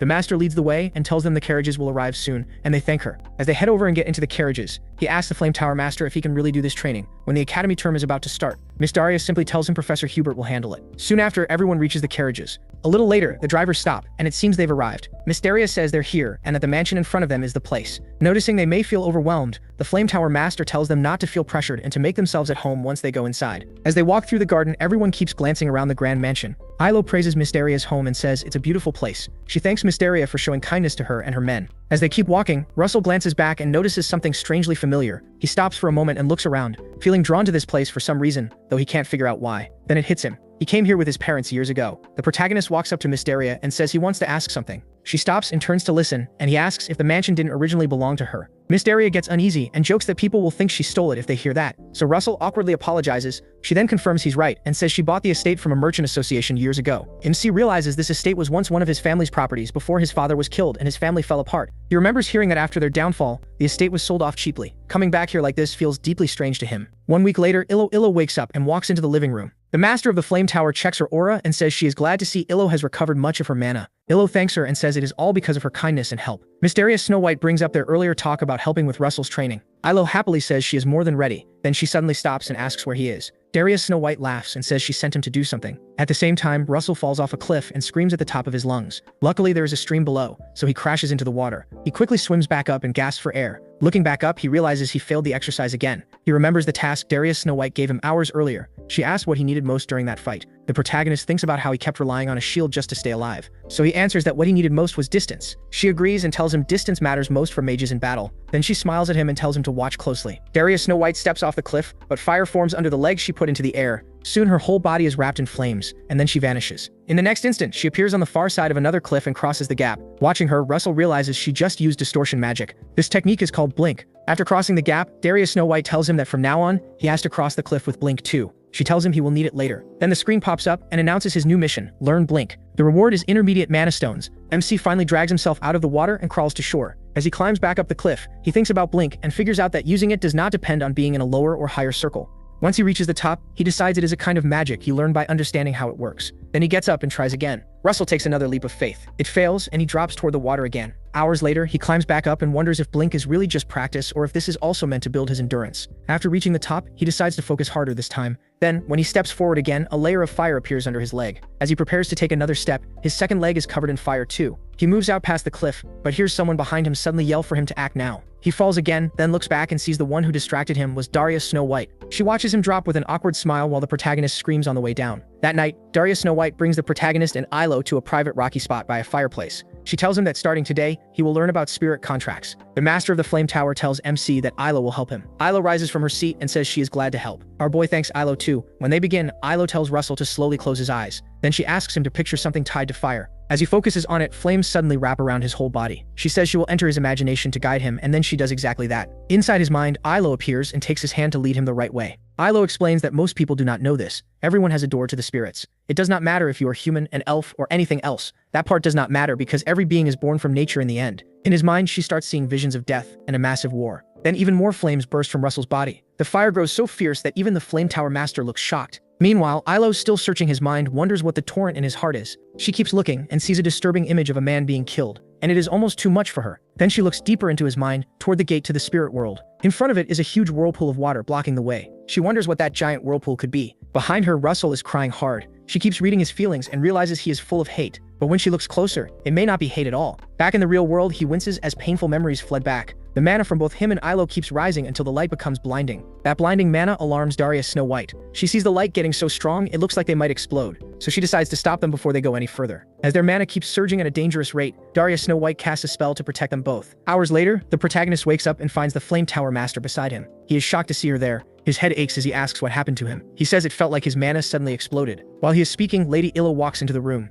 He notices bandages on her arms and asks what happened to them. Lady Illo tries to calm him, saying she is fine. Then a terrible thought hits him, and he asks if he did that to her. Russell feels awful and keeps apologizing for hurting her. Later that night, MC goes outside to clear his head and look at the stars. Meanwhile, Daria watches from inside her office. She decides to talk with Lady Illo and asks what exactly happened during the training. Illo says they reached the path leading to the spirit portal. The problem was that they could not go any farther. A huge flood of emotion blocked the way. Illo explains that the feeling seemed like hate at first, but to her it felt more like sadness. She goes on, saying it was such deep sadness that she could not understand how he managed to hide it all this time. Sometime later, Daria calls Russell over. Miss Daria tells him with a smile that his new training starts today. When he bows to accept it, she flatly says his job will be cleaning. He stares at her, confused about what she means. The master of the Flame Tower explains that for 1 week he will help the mansion servants with heavy cleaning. Russell is stunned and cannot see what deep cleaning has to do with training. Daria adds that she and Lady Illo are leaving for the capital. Illo says goodbye and tells him she will see him next week. He quickly nods and tells them both to stay safe. Before they leave, Daria reminds him this is not a punishment. He agrees, but secretly plans to clean the house and practice Blink whenever he has time left. Before heading out, the Tower Master adds one more rule just in case. He is banned from using magic for the whole week. The protagonist is shocked. After the carriage leaves, he is completely lost but accepts it. Later, Russell grabs a mop and gets ready to scrub the hallway. Since Miss Daria banned his magic, he comes up with a different plan. He rushes through the room with the wet mop, telling himself he can still train his body even without magic. As he runs down the hall, he slips on water left on the floor. As he falls, his leg accidentally kicks a nearby vase into the air. He lands on his back, and the vase crashes and shatters beside him. Suddenly, the headmaid appears behind him and asks why he was cleaning so fast. She adds that the vase he broke was one of Miss Daria's favorites. He remembers that before leaving, Miss Daria told him all he had to do was follow the headmaid's orders. Now the headmaid looms over Russell, clearly expecting him to clean up the mess. MC quickly gets up, starts picking up the broken pieces with his hands, and apologizes for the mess. The housekeeper puts on gloves and reminds him that he is not allowed to use magic this week. She hands him a cloth and tells him to follow her cleaning rules from now on. Later, Russell is told to dust a vase, and the headmaid suddenly appears behind him to say he should hold it from the bottom so it does not fall. While he is mopping the floor, she shows up again and asks if he remembered to clean behind the door. She seems to be everywhere he goes, and it really gets to him. For the rest of the day, she keeps giving him instructions and correcting him as he works. Eventually, when he finishes, he drops down somewhere and lets out a long sigh. Our boy wonders why he was suddenly turned into a servant as part of training. He remembers how the headmaid kept popping up to point things out, and starts wondering if Miss Daria is trying to train his mental strength. While he is lost in thought, the headmaid announces that it is lunchtime.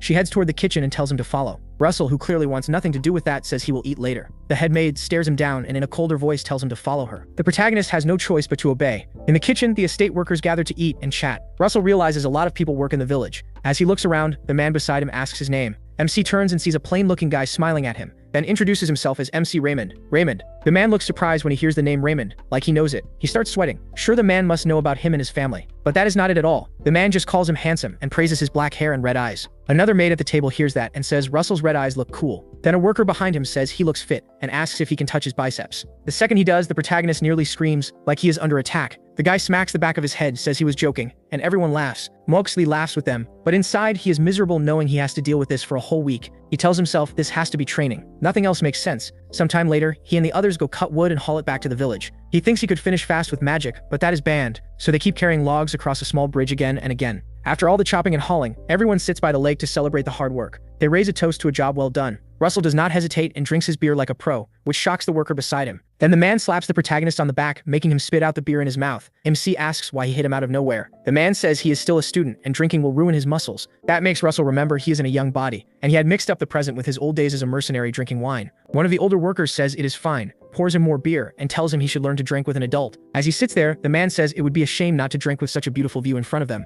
Everyone looks ahead at the sunlight, then someone nearby says there is another sin they would be committing. They all turn to see who said it and why. It is the headmaid. She says the real sin would be drinking without snacks, and she brings over a basket. She hands the snacks out to the workers. Everyone enjoys them and toasts the newest member of the family, meaning the protagonist. They all laugh, and this time the protagonist truly joins in. The headmaid notices how happy MC is with the workers, so she keeps watching him. She sees him laughing with the same worker who told him not to drink, and they really do feel like family. Over the next few days, she keeps supervising him, even while he cleans the roof. At night, they all gather to eat again, talking and laughing like always. On the last day before Darius Snow White returns, Russell sits by the fountain and realizes tomorrow will make a full week since Darius Snow White and Lady Yahello left. For some reason, he feels uneasy. The headmaid suddenly breaks his thoughts and points out that he really likes staying near the fountain. Startled, he quickly stands to greet her. She fixes her glasses and asks how many times he plans to greet her in one day, and the protagonist laughs, saying he did it without thinking. She asks why he always comes to this spot, and he pauses before answering. At last, he says this place makes him remember certain people. The housekeeper says she heard mages can teleport, so why not just go see them? Russell explains teleportation is hard, and even if he could do it now, the people he is thinking of are somewhere he cannot reach. She dryly says she thought mages had no worries, and he jokes that her comment is ridiculous. As she walks away, she reminds him tomorrow is his last day of cleaning, and tells him to do his best until the end. MC quickly says yes. Before leaving, she says she does not know much about magic, but she thinks he is a good person. This time, she does not call him Mr. She just says his name. He is moved and can only watch her in silence. Then she jokes that even if he never becomes a great mage, she would still hire him as a fine servant. Russell plays along and says he will think about it. The next morning, the protagonist goes out to welcome Darius Snow White and Lady Yahello. They ask if he is doing well, and he says he is. Darius Snow White pulls MC aside and tells him to walk with her. As they move through the garden, she says she knows this week was hard on him, but he brushes it off. Then she adds that it took time to find medicine to restore Yahello's lost mana after the failed attempt to reach his spirit gate. She also checked the records and found something interesting. Darius Snow White tells him the village once belonged to the Raymond family. Russell lowers his gaze, silent and tense. The Flame Tower Master then says Yahello told her his heart held a huge whirlpool, which is why they could not reach the spirit door. She asks whether he feels anger or if it is sadness instead. The protagonist keeps staring at the ground and says it is all of that at once. Darius Snow White says that reminds her of when she first saw him in the library, studying like mad to grow his magic. Looking back, she realized he was fighting all by himself. Then she says she now sees him as a lonely patriarch trying to rebuild his family. Darius Snow White makes him an offer and asks him to accept the estate. Russell nearly loses his mind and asks what she means. She quickly calms him down and says it is not a gift. Instead, she wants him to become the war mage of the Blazing Tower and protect the country. If he does that, he can earn plenty of money and buy the estate from her. MC lets out a relieved sigh once he understands. She smiles and asks if he gets it. Then she adds with a warm smile that he does not have to fight alone. That night, Daria, Snow White, Lady Elo, and Russell head back to the forest to train. Lady Elo tells him that last time she did not awaken his awareness when they neared the spirit door. She had only guided him with unconscious mana, but this time they will go together while he stays aware. He does not look thrilled about trying again, and asks what happens if she gets hurt again. Elu tries to reassure him, saying they brought lots of medicine, but the protagonist says he would rather not hurt her at all. Elu simply tells him to close his eyes and imagine fire like before. She says she will wake his imagination so he stays conscious when they arrive. A moment later, they reach Russell's subconscious, and this time he can clearly see and recognize Elu. He looks at his hands and for the first time sees what his pure mana form looks like. She leads him on and says the path should stay calm, just like before, until they reach the whirlpool. When they stop at the cliff's edge, Elu says the whirlpool is still there. She tells him it is still hard to reach the source and get to the spirit door. MC starts moving toward the whirlpool, but Elu warns him not to go closer. The moment he does, a violent force throws him back, and he cries out in pain. Lady Elu tells him it is dangerous enough just to see and sense that whirlpool trying to enter it is even worse, but that impact lets Russell understand what it is made of. He starts seeing the thoughts inside it, graduating from the academy, choosing a tower, rebuilding his family, and avenging his father's death. The weight of it all hits him hard. These are the wishes closest to his heart, and he sadly says he cannot just throw them away. Then they hear a voice asking what it was like staying with him. Looking up, he recognizes Daria Snow White's voice. Back in the real world, the headmaid tells Daria Snow White that the protagonist is a good person. In his subconscious, MC hears her voice and realizes she must be talking with the Flame Tower Master. Daria Snow White asks if the headmaid stayed by his side like she requested, and the maid says yes. Hearing that, Russell finally understands why he went through that week of training. He remembers Professor Hubert, who always cared about what was best for him. He thinks back to the workers celebrating him as a new member of the family. He also remembers the maid's last words, when she told him he was a good person. And finally, he recalls Daria Snow White telling him not to fight alone because he has people beside him. He puts it all together, understands the lesson, and tears start to fall. Tears run down his face. He knows he can't erase the torrent, so there may be only one thing left to do. Pulling himself together, Russell says he'll jump over it. He remembers the training Daria gave him by the cliff. As he heads for the edge, Lady Elu tries to stop him. The closer he gets, the more the torrent hurts him, but he keeps going, telling himself it's fine, even if he falls, he won't be alone. The moment he steps off the cliff, fire forms under his foot. From behind, Elu watches in horror and prays he makes it. The protagonist keeps going. Then Russell uses blink and vanishes in a streak of fire. Elu loses sight of him and quickly looks across the gap to see if he made it. Luckily, MC appears on the other side, standing in a pool of fire. Elu says he actually did it. He turns back and smiles at her, though he can't hear her. The torrent still rages behind him. The point isn't to destroy your deepest fears or problems. Sometimes you have to leap past them. Then a notification appears saying he cleared the mission and earned a mid-grade mana stone. Happy to have crossed, he stands before the door, unsure what to do next. Then Elu's voice reaches his mind, telling him to go to the door of light ahead. The voice catches him off guard, and he wonders how he can still hear her. Lady Elu explains their mana is still linked, so they can talk.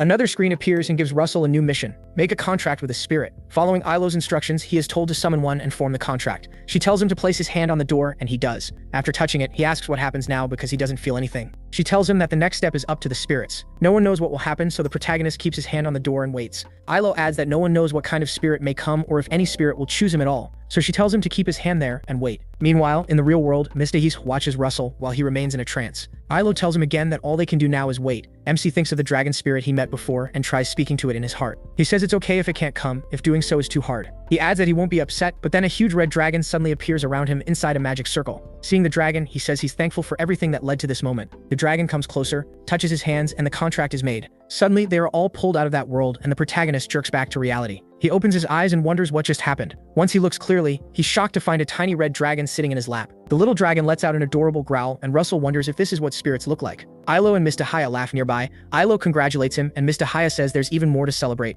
MC asks what she means, then understands when he looks at his chest. That's when he realizes he has reached the fourth circle. Meanwhile, the cute red dragon keeps growling. Then another notification appears, telling him he gained new knowledge through the spirit summoning and advanced to the fourth circle. It also says he'll receive extra unknown rewards. Russell reads it and wonders what those rewards could be. While he is thinking, the little red dragon growls again to get his attention and flies up. Then it hops onto his head and curls up in his hair. It starts nibbling at his hair while making tiny growling sounds. Ilo comes over to play with it and says she doesn't think it's a normal spirit. She asks if he's going to give it a proper name. She explains that naming the dragon will complete the contract. Mr. Haya agrees and tells him to pick a good name. Russell looks at the little dragon and tries to think. Since it's red, he jokingly suggests calling it Bacon, and both women stare at him in shock. The protagonist realizes how dark that sounded, and laughs. Then he thinks again and asks what they think of Pepper. The little dragon lets out a cute roar, looking like it approves. Hilo pets Pepper and says it's an adorable name, while Mr. Haya says it's not bad. Russell quietly thinks, Pepper is short for pepperoni, but keeps that to himself. Miss Dahaya suggests they celebrate and start the real special training tomorrow. MC keeps playing with Pepper and says he's looking forward to it. He goes on playing with Pepper, who keeps testing its voice with cute little growls, and he tells Pepper it's nice to meet him. 1 month later, we return to the academy. At the gate, all the teachers line up to welcome important guests on the day the towers finally choose their students. One teacher wonders how many graduates will be picked this year, and another says it already seems mostly decided. While they talk, word comes that the judge from the kingdom's White Tower has arrived. He enters with one student, and the teacher notes that each tower has been training chosen candidates all semester. Soon after, the judge from the kingdom's Yellow Tower arrives with the student they prepared during the term.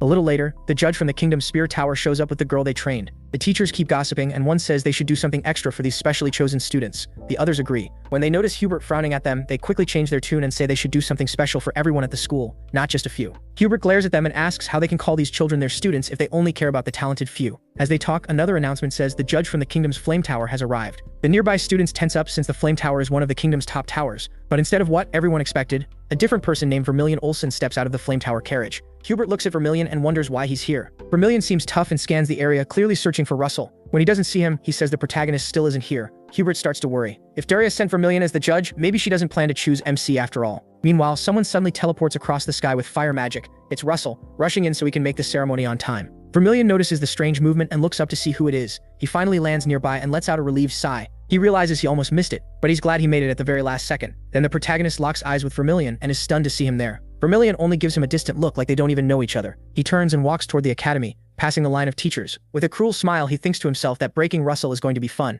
In a flashback to when MC left Maldiva for the academy, he thanks Daria, Lady Illo, and the head maid for everything they've done. He wishes Lady Illo a safe trip back to her hometown, and she thanks him kindly. Before leaving, he also has a message for the head maid. He tells her he'll return as the master of the estate, and asks her to take good care of it until then. She just laughs and says she hopes things turn out that way. He thanks them all for everything they did in the short time they shared. Then Daria tells him she has one favor to ask before he goes back. She gives him a sealed envelope and asks him to deliver the letter to Hubert for her. Russell accepts it and promises to do exactly that. She thanks him, but he can tell she doesn't look well. He starts wondering what's in the letter and why she seems so down. In the present, he and the professor sit in his office. He hands over the letter and Hubert says it's a relief he arrived in time. After reading it, Hubert tells him the only problem is that helping during the selection will be difficult. He covers up the letter's contents and says something urgent has come up that he needs to handle right away. Russell smiles and says that's fine. Before he leaves, Hubert offers one piece of advice. He tells the protagonist not to underestimate the Olsen brother because he's a serious threat. The professor says MC can't settle for trying to be the best. He has to be the best. Hubert adds that he's sure Russell can do it and pats him on the shoulder. He smiles back and tells him not to worry. Then a new notification appears. His next mission is tower selection. Show an overwhelming gap in skill and earn recognition from all 10 selection judges. Soon after, the first round begins. Every student sits in front of a teacher to take the written test. The protagonist thinks the exam is easy. He remembers failing it in his previous life, so compared to that, this time it's no real problem. Still, he feels there's something more important to worry about. What really bothers him is the letter Hubert received from his past life. He remembers that after Hubert got that letter, he started traveling more and more, so much that he could no longer keep teaching at the academy. Soon after, Professor Hubert would die during the year he was supposed to take his sabbatical. When the test ends, Russell walks out, thinking he still doesn't know exactly what happened to Professor Hubert in his past life. He believes the professor died during a very dangerous mission. To MC, Hubert was likely sent on a high-level task meant for a top mage from the Tower of Flames. Once the scores are added up, he is announced as the top student on the written exam. Some students are stunned, some are impressed, others say he must have studied hard, and a few are just jealous. But Russell isn't thinking about the selection at all. His mind is on the teachers who are about to die, and he wonders if he can stop it. Soon, the second round is announced, the interview test. The students are told to wait quietly and enter only when their names are called. After several interviews, the protagonist Raymond is finally called in. He steps inside and sees Hubert to his left, with the 10 judges seated ahead.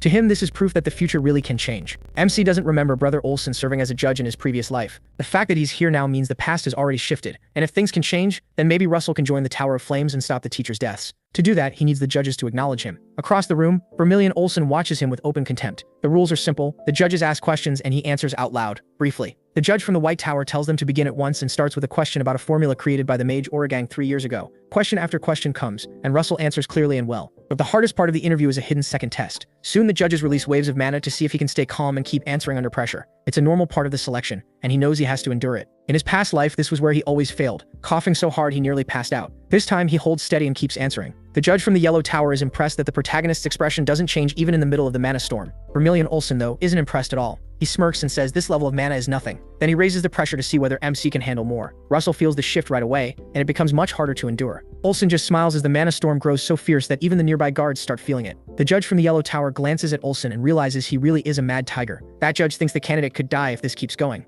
Even though it gets tougher, Russell refuses to give in. He keeps staring at the judges, waiting for the next question. The judge from the Spear Tower is shocked that he is still enduring that torrent of mana, He notices that even the newly appointed teachers helping with the exam are struggling under the pressure. The Spear Tower judge thinks the protagonist is exactly the kind of genius anyone would want. Then the system pops up with a notice. MC has earned recognition from 9 of the 10 judges. Olsen keeps pushing harder, but he's surprised he is still holding on. So he decides to raise the intensity one more time and see if the boy can survive it. Russell grows seriously uncomfortable, but he still doesn't move. Vermilion Olsen keeps increasing the mana storm without backing down. Then the judge from the Spear Tower puts a hand on Olsen's shoulder and reminds him they still have more interviews to do, so this has to stop. Olsen clicks his tongue at the judge's remark, but he finally lets up. He mutters that it's a shame, it was just starting to get fun. Russell stays upright, though his hands shake behind his back. Meanwhile, the new teachers who were drenched in sweat are just glad they made it through the mana storm. One of the judges praises the protagonist for doing well and tells him he may leave. They call for the next candidate, and MC Raymond steps out of the room. The moment the interview is over, he drops into a waiting chair. Letting out a long breath, he admits to himself that he thought he was going to pass out. Suddenly, a warning screen appears. It tells him he earned the approval of 9 out of 10 selection judges. Russell gives an uneasy smile, realizing the system is saying that still isn't enough. He needs one more to clear the mission. He lets out a dry laugh and admits Olsen won't be easy.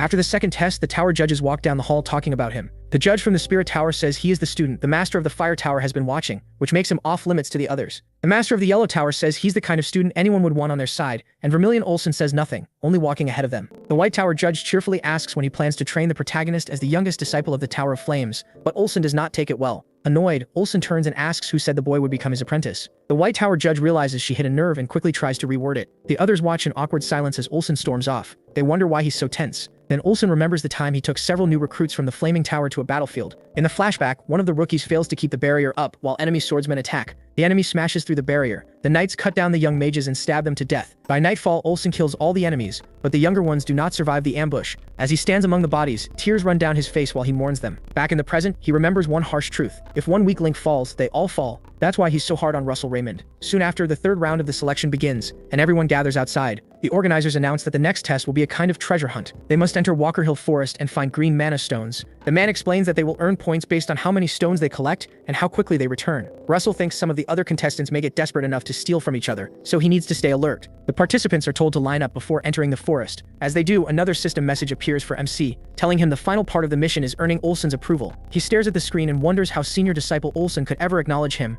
After the way Olsen has treated him through the whole selection, he isn't sure even passing the third round will be enough. While he's still thinking, the signal to begin is given. Russell Raymond runs into the forest with the others to search for the green stones, but instead of rushing around blindly, he decides to use the one thing that can help him find them faster. Moments later, the protagonist uses fire magic and summons Pepper. Pepper appears in his arms and MC apologizes for keeping him away. He explains that he couldn't use magic at school. Pepper looks thrilled to see him and gives his usual playful roar. Russell asks if Pepper can help, then opens his storage space and takes out a red mana stone. He tells Pepper he needs help finding a stone that looks like this. He holds it closer and Pepper sniffs it, catches the scent and darts off the moment he picks up a nearby trace. Seeing Pepper head off in one direction, he brightens and says, "It looks like he found one." For a while, the protagonist follows the spirit through the forest as they search for more stones. Before long, they arrive at a spot marked by what looks like a red magic circle. At the same time, elsewhere in the kingdom, several people are arguing inside a magic materials shop. A man in a cloak, seemingly a guardian of the Flaming Tower, questions the shop owner and demands to know where the mage he dealt with went. The man, clearly confused, says he has no idea. He only sold raw materials for a ritual. The interrogator changes his tone and asks if he knows the truth about that ritual. Did he realize the mage bought those items for a pagan spell? The shop owner is stunned to hear that his customer had been preparing something like that. The guardian shoves him roughly to force an answer.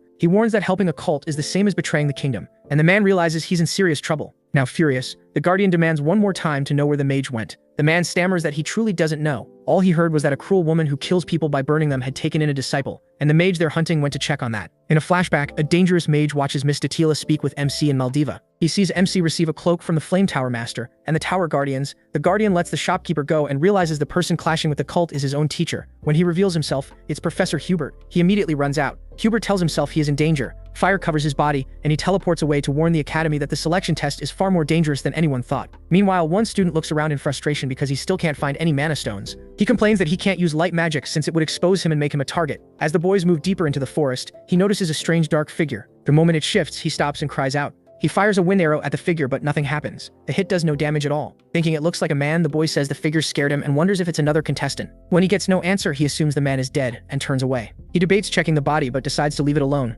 This is a competition, and everyone is looking out for themselves. As he walks off, an idea hits him. Maybe that strange guy was carrying mana stones. He turns back to search the corpse, only to find it gone. Seeing the spot empty, he asks where the figure went. Then he notices movement behind him and spins around. What he sees leaves him horrified. A loud scream echoes through the forest. making it clear the contestant is done for. Meanwhile, Russell keeps following Pepper to find the mana stones. As they move on, the protagonist wonders if they've reached the center of the forest. There, he spots a bag packed with green mana stones and walks over. He finds it suspicious that all the stones are gathered in one place when this was supposed to be a treasure hunt. MC pats Pepper on the head and praises him, but the whole area feels off. Then he notices something else inside the bag and crouches down to inspect it. It turns out to be a golem core. Russell picks it up and sees that it's broken. Looking closer, he realizes it was already damaged before any golem could have been summoned. While checking it, Pepper gives a serious growl at something behind him, and he turns at once. Suddenly, a line of spikes bursts from the ground and tries to skewer the protagonist. More spikes tear through the earth and rush toward him as he crouches there. MC notices the attack and wonders what the hell is going on. The earth stakes surge higher and faster, so Russell quickly activates his mage body aura and leaps clear. As he jumps away, another attack comes from light magic, and he wonders how his enemy is switching elements so fast. Floating orbs of light fill the air and fire deadly beams at the ground. They keep shooting at him, but he dodges every strike thanks to the speed his magic aura gives him. As the assault continues, the protagonist realizes more than one person is attacking him. Then several magic spears fly at him from a blind spot, but Pepper catches them first. He spits fire and burns the spears before they can hit. Russell looks back, sees Pepper saved him, and praises him for it. Then our boy quickly summons a fire ray. He blasts the light orbs with fire and shatters them. The impact explodes hard, sending smoke everywhere. MC tries to see through the smoke, and he wonders why he's being attacked at all. Even after the assault suddenly stops and everything goes quiet, Russell keeps his fire ray ready. When the smoke clears, he spots the three mages hiding in the bushes. Looking closer, he recognizes them as honor students chosen by the towers. Beside another bush, the White Tower honor student who used light magic is hiding there too. He also spots the Spear Tower honor student and asks why they're fighting like cowards. The Yellow Tower honor student snaps at him to shut up and demands to know how a bastard like him found the mana stone first. He insists they were supposed to be the only ones who knew where the stone was. Then he notices Pepper behind the protagonist and realizes the protagonist has a spirit with him. The Spear Tower honor student sees it too and says that explains how he found the mana stone so fast. The White Tower honor student also stares in shock, wondering how MC hid the fact that he could make a contract with a spirit. MC just laughs at them and asks what's so amazing about finding the stone quickly. He adds that they're acting like he was never supposed to find it. Then Russell says this setup makes one thing obvious: they made a secret deal with some teachers to keep all the mana stones in one place, only they knew about. The Yellow Tower honor student stays quiet, but inwardly admits he caught on fast. The protagonist says he has no interest in their dirty deal, he just wants them out of his way. The Yellow Tower honor student gets mad, activates his aura, and charges him. When he rushes in, MC suddenly vanishes and appears behind him. With a smile, he whispers that they'll regret it if they don't let him pass, leaving the guy stunned. The Spear Tower honor student notices too and is shocked. The White Tower honor student can only stare, realizing Russell just used blink teleportation magic. While they're still reeling, Pepper starts growling at something hidden deeper in the forest. He notices and asks what's wrong. He quickly realizes they aren't alone, so he turns toward the forest to check. Russell sees the trees shaking. He turns to the Yellow Tower student and asks if the teachers helping them also said they destroyed the golem core he found in the bag. The Yellow Tower student says no. The others step in and add that they thought the broken golem core in the bag was strange too. The protagonist suddenly lets the other guy go when he senses something is wrong. He quickly forms a fireball after hearing a noise from the forest. Then he shifts everyone's attention toward the trees and says something is coming. The birds burst out of the forest as whatever is approaching disturbs the silence. From the trees, fierce dark monsters with green eyes rush straight at the boys. When MC sees them, he shouts that they're undead. The Spear Tower honor student asks how undead got into the test area, and the rest of them look terrified. The Yellow Tower honor student freezes in fear. He tells himself he has to run, but when he turns, there's nowhere to go. He stops cold, his face full of despair. The undead have already formed a ring around them, cutting off every escape route. Suddenly, Russell throws up a huge wall of fire around the group, while Pepper rushes in to fight some of the beasts. The Yellow Tower honor student sees the firewall and realizes he is using fourth circle magic, something none of them can do. The protagonist tells them each to take a direction and fight any monsters that break through the flames. The students just stare at him, too scared to move. Russell yells at them to answer him. They're running out of time. Everyone stammers out a reply as they realize they were the ones ambushed after thinking they had trapped him. The Yellow Tower student tells himself they were idiots for provoking someone like MC. If they had pushed things further, it would have ended badly. While he's thinking, one undead breaks through the wall and comes at him. The moment it gets through, it's met with fire arrows that punch right through it. Thanks to his quick reaction, he tells them the firewall won't hold forever, so they need to find the sorcerer controlling these undead beasts. Elsewhere in the forest, two sorcerers controlling the beasts talk. One says the kid from the fire tower is here, meaning Russell, and the other laughs and wonders how long he'll last. Back in the forest, more undead keep breaking through the fire barrier. A huge zombie charges in again and ends up with a hole in its head after the protagonist blasts it with a fire ray. Standing before the headless zombie, MC thinks about where these undead came from. He remembers the heretics who chased forbidden magic. He recalls that the Flame Tower Master once slaughtered members of that cult. Russell wonders if these are survivors from that same group, still alive after its destruction. Our boy starts wondering what the heretics want, now that they've come here. While he thinks, three undead that got through the flames rush him. He fires another ray of flame and blows holes through their heads. He realizes digging too deep into these thoughts will distract him, so he forces himself to focus on the fight. He figures the magic being used is a kind of curse. The protagonist remembers that one trait of these curses is that they use very little mana. The longer this fight drags on, the worse it gets for them. They're burning too much mana against a non-stop wave of undead soldiers. He quickly turns to the others and tells them to use their mana more carefully. Then he explains, they need to lower their attack power and aim for vital spots on the undead. The Yellow Tower honor student hears that and says it sounds easy, but doing it is the hard part. The White Tower student agrees and says the selection judges should arrive soon anyway, so they just need to hold out until then. But the Lance Tower honor student cuts in and says the judges are not coming. The Yellow Tower girl stares at her and asks what she means. Russell agrees with the White Tower student at first and says he has a point. There's no way the selection judges should miss something like this. They're envoys from the capital's great magic towers and would have noticed it. They should have sensed this evil energy around them. But the Lance Tower student disagrees and says the enemy is likely using a trap to erase all mana traces. MC recalls the circle he saw before finding this place, and that makes the girl's guess seem right. The Yellow Tower student starts worrying that they may have to face all of this alone. The Lance Tower student realizes their best shot is to follow his advice, so she tells everyone to shrink their attacks and sharpen the edges. She does the same with her ice spears, reshaping them before firing 3 straight into 3 zombies' heads. The hits drop them with ease. At the same time, the White Tower student adjusts his light beam to use less mana. One of the sorcerers notices the students are conserving energy and tells his partner they're sharp. The other sorcerer, clearly the superior, says it does not matter. He is about to give them a problem that will stop them from saving mana. Right behind them, a huge undead troll appears, carrying a massive metal axe. Through the wall of fire, the students notice something different coming through the flames. This time, the giant monster walks through the fire without trouble, still wearing armor and holding its axe.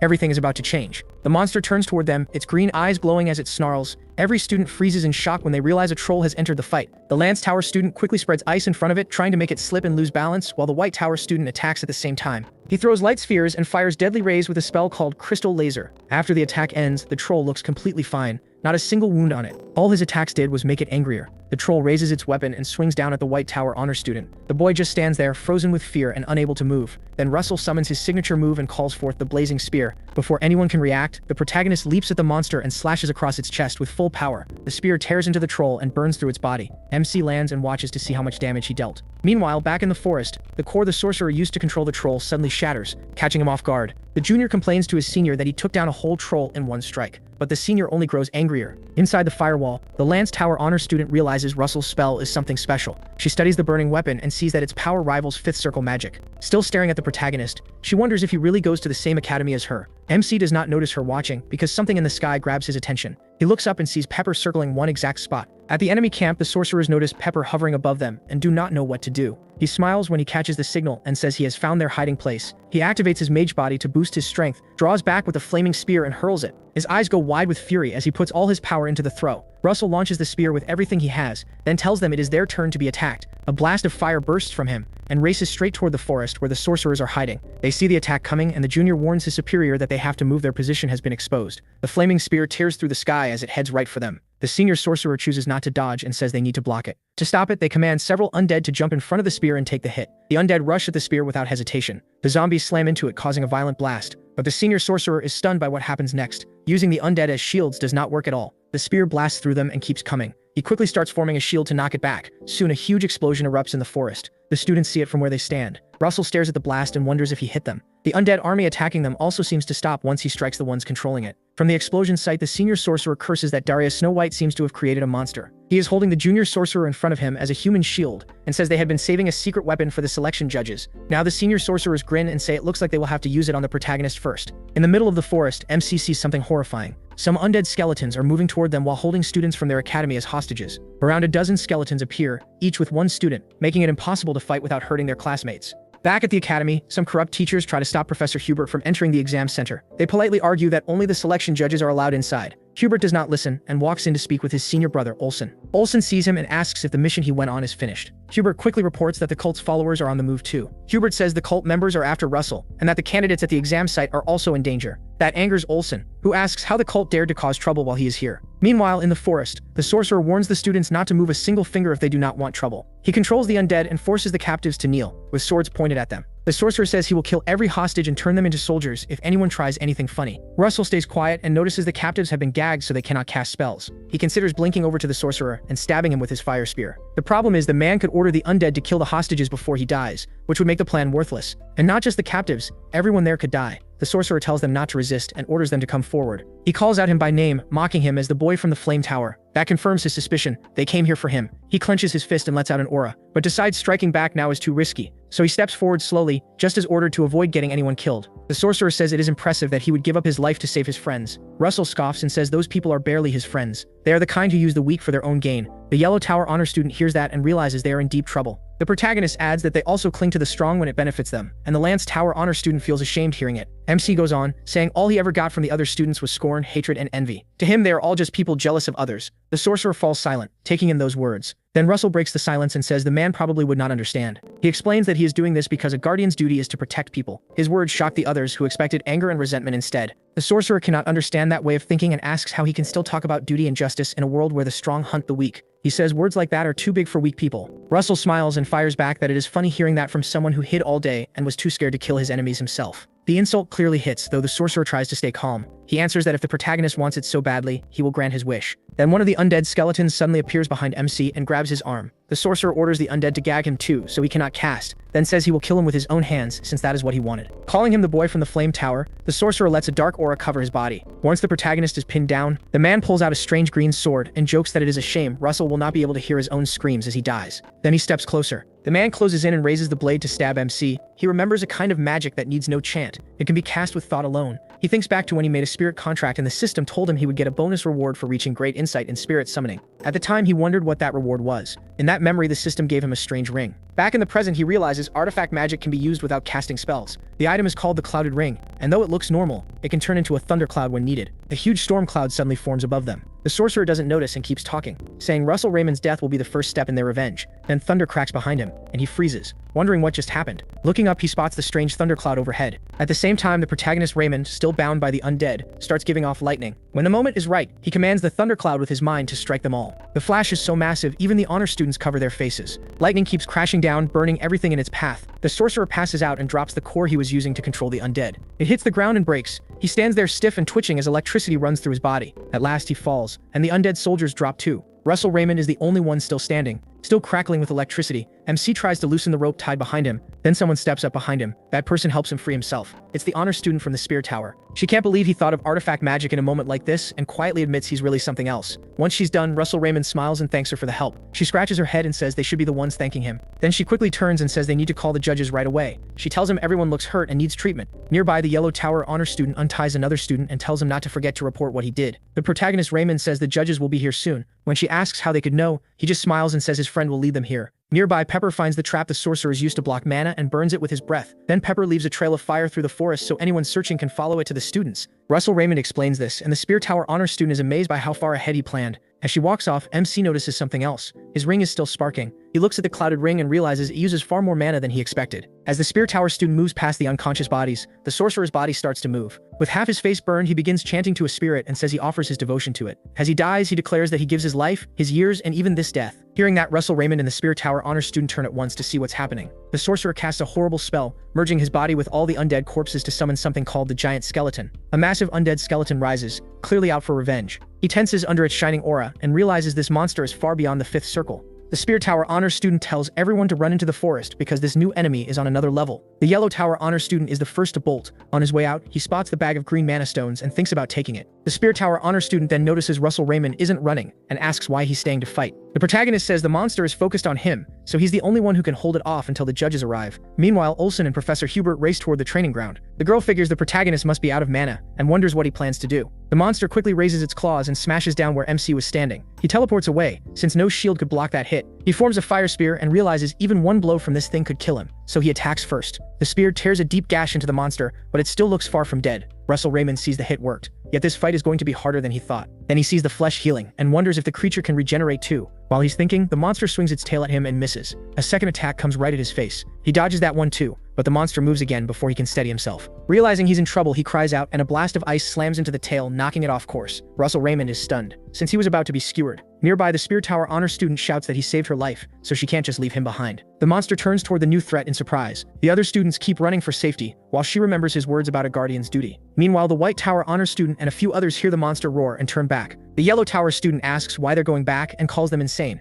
He says what happens to those two is none of their problem. At the same time, the young sorcerer wakes up, showing he survived after all. He sees the monster and wonders if his superior used a sacrifice spell. Then he laughs at Russell Raymond and says he deserves this. Meanwhile, the other students return to help fight. The White Tower honor student apologizes for being late, and the protagonist is shocked they came back. He looks at them in total confusion. Then he smiles, glad to have their support. He summons his flaming spear and says he won't stop them if they really want to fight with him. Still, he warns them to follow his lead if they want to live and win this battle. Meanwhile, the Spear Tower honor student keeps the monster busy. Russell Raymond tells the others he'll open a gap with his flaming spear, and they need to hit with everything they have. He throws his spear again, aiming straight for the monster's face. Just before it hits, he signals the others to attack. Their combined strike causes a huge explosion. Half the monster's face is blown away, but it's still standing. MC tells them to go again. though his hands are now shaking. He immediately tries to summon another flaming spear. Meanwhile, the teachers find the trail Pepper made. Russell Raymond says they all stood with him because protecting people is a guardian's duty, so now they have to push even further. He tells himself he has to protect them, then creates another flaming spear and drives it to full output. His eyes turn reptilian, showing he's entered dragon mode. He fires the spear at maximum power.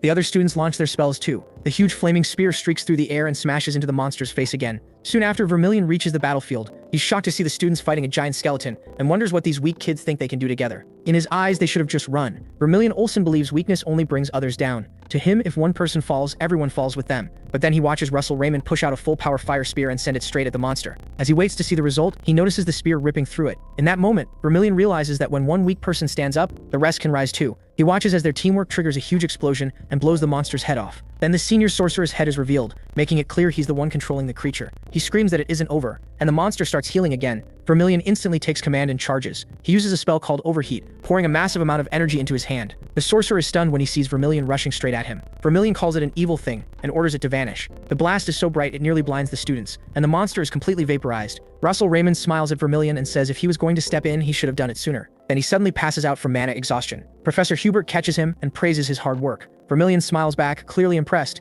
The screen shows that Russell Raymond earned the last judge's approval and received an intermediate stone. Sometime later, he wakes up somewhere else. He sits up and finds Professor Hubert beside him. His first question is whether the other candidates are safe. Hubert assures him they are, thanks to him. He says that's a relief, and Hubert agrees, adding that everyone might have died without him. He says he had help. The professor then asks if he wants to know the test result. Russell Raymond suddenly remembers the exam and urges him to tell him what happened. Hubert explains that the judges had a lot to think about, especially after the heretics attacked. Because of that attack, the third test no longer mattered, since teamwork ended up being more important than competition. Meanwhile, the Yellow Tower student ran back with all the mana stones instead of staying to fight. With that in mind, the professor says the judges reached a final decision. Russell Raymond earned the highest score in the selection test. The protagonist is stunned to hear he placed first. He thanks the professor, glad he can finally graduate from the academy. The professor adds that an investigation into the heretics has started to find who planned the attack. He assures MC that they will uncover the truth soon. Russell Raymond then tells Hubert there was another heretic on the field. The professor is surprised by that, since they had only found one. It seems the wounded sorcerer escaped during the chaos. As he fled, he swore he would pay for humiliating him. Vermilion, who was nearby, remarks that they must have lost the other sorcerer. Vermilion then steps in and asks to speak with the protagonist alone for a bit. Hubert protests, saying MC needs rest. Sensing the tension, MC calms him down and says it is fine.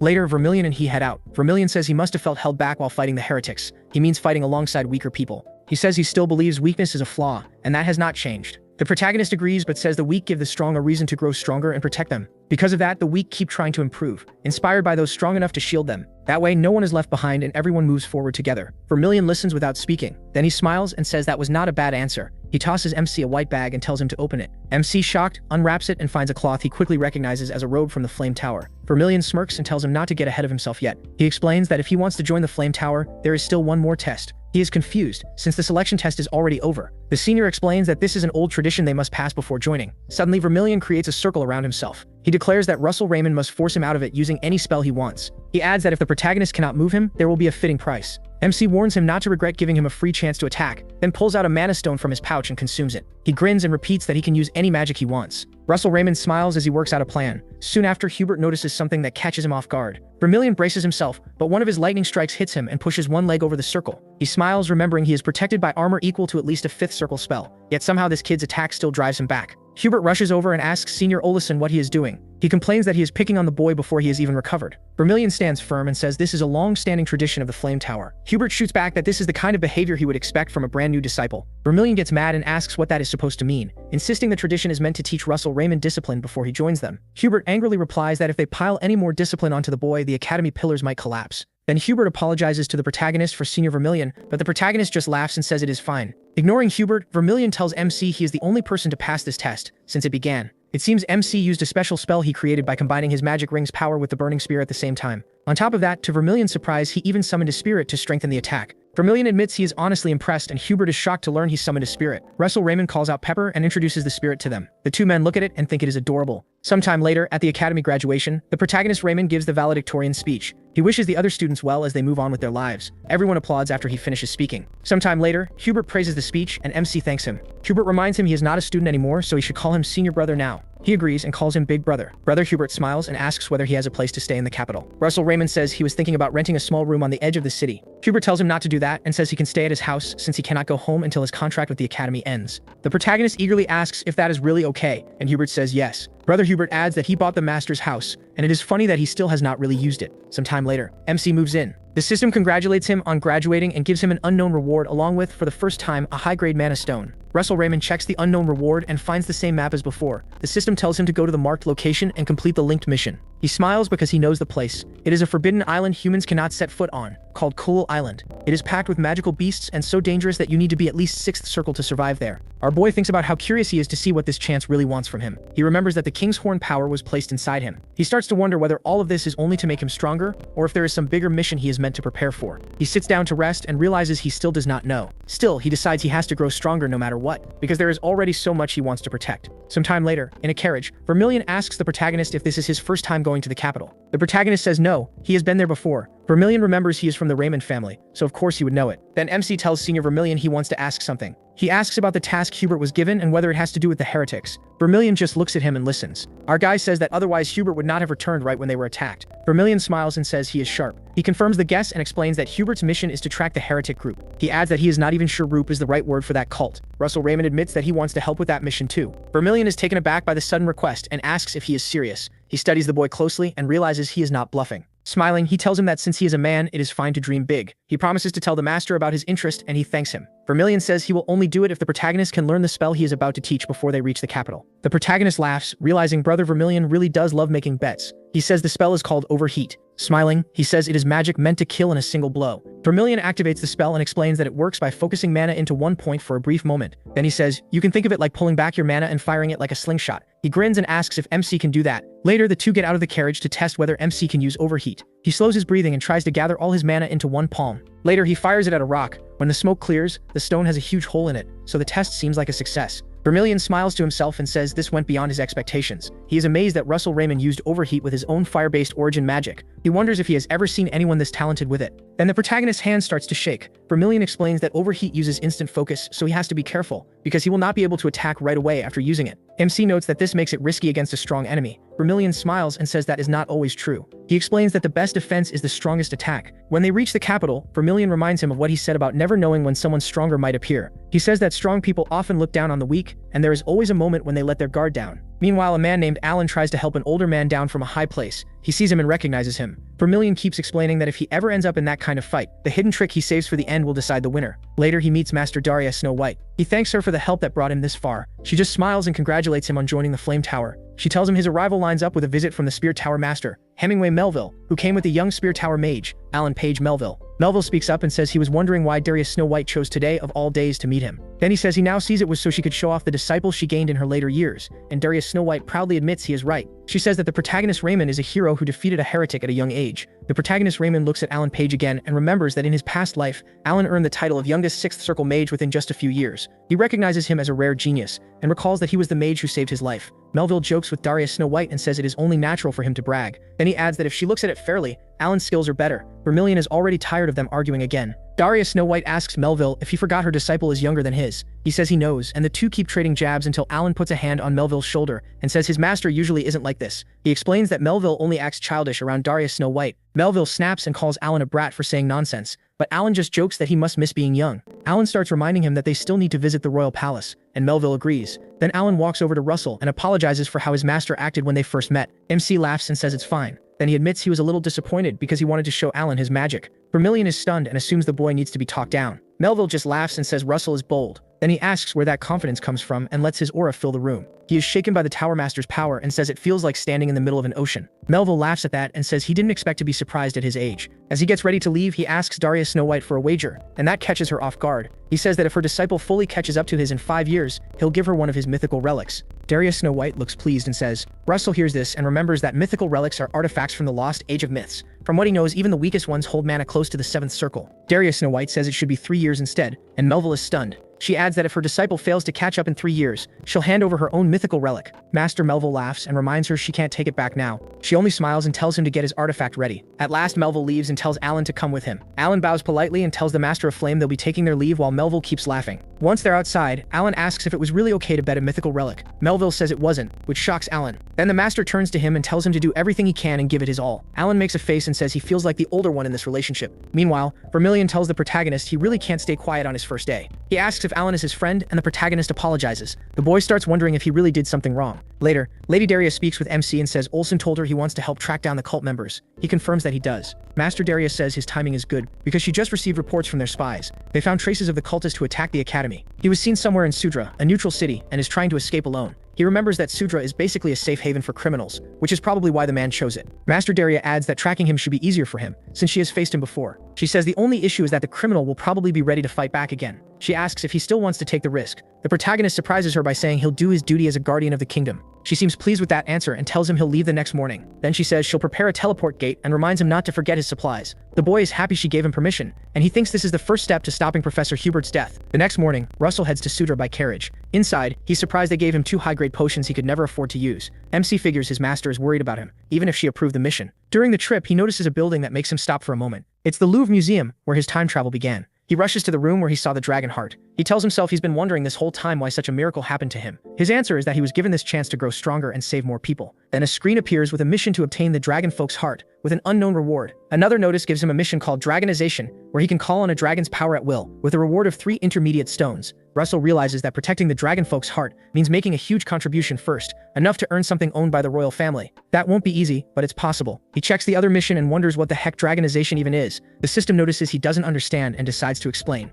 To show him, the system triggers a strange burst of mana and his eyes turn dragon-like. The protagonist remembers feeling this before. When his magic surged in a crisis, he notices his reptile eyes in the mirror and wonders if that's really him. Later that day, he figures this power must have appeared during the fire test, and that's probably why he survived it. He wants to control that feeling whenever he chooses. He also thinks about combining Dragonization with Overheat. If he can pull that off, it could become a deadly blow close to the 6th circle. The only problem is that he has no idea how to master it, since the power only appears on its own when he's in danger. Pepper hears him complain that the mission leaves no time to train and realizes normal practice won't bring out Dragonization. Pepper gets an idea and tries to drag him away. He keeps grumbling, saying that no matter how hard he focuses, he can't recreate that same sense of danger. Pepper sees he still won't move and gets angry. Suddenly, Russell feels a stream of fire brush his face. He jumps up and sees Pepper growling in the dragon tongue. MC laughs and asks if Pepper can help him. Pepper grins and growls yes. Later, he sits still while Pepper rests on his head. He tries to enter the world of mana the way Lady Yahello taught him. Soon, he reaches it in his mind and remembers being here with Yahello before. The flow of time is different here from the normal world, so it might be the perfect place to train magic. The only problem is that he doesn't have a sparring partner. Then he turns when something startles him. A giant dragon appears, and of course it's Pepper. Russell is shocked to see Pepper's true form, but Pepper just nudges him playfully. The protagonist thanks Pepper for helping, but says he's not comfortable fighting him. Then he notices Pepper brought other spirit beings for him to battle, and laughs.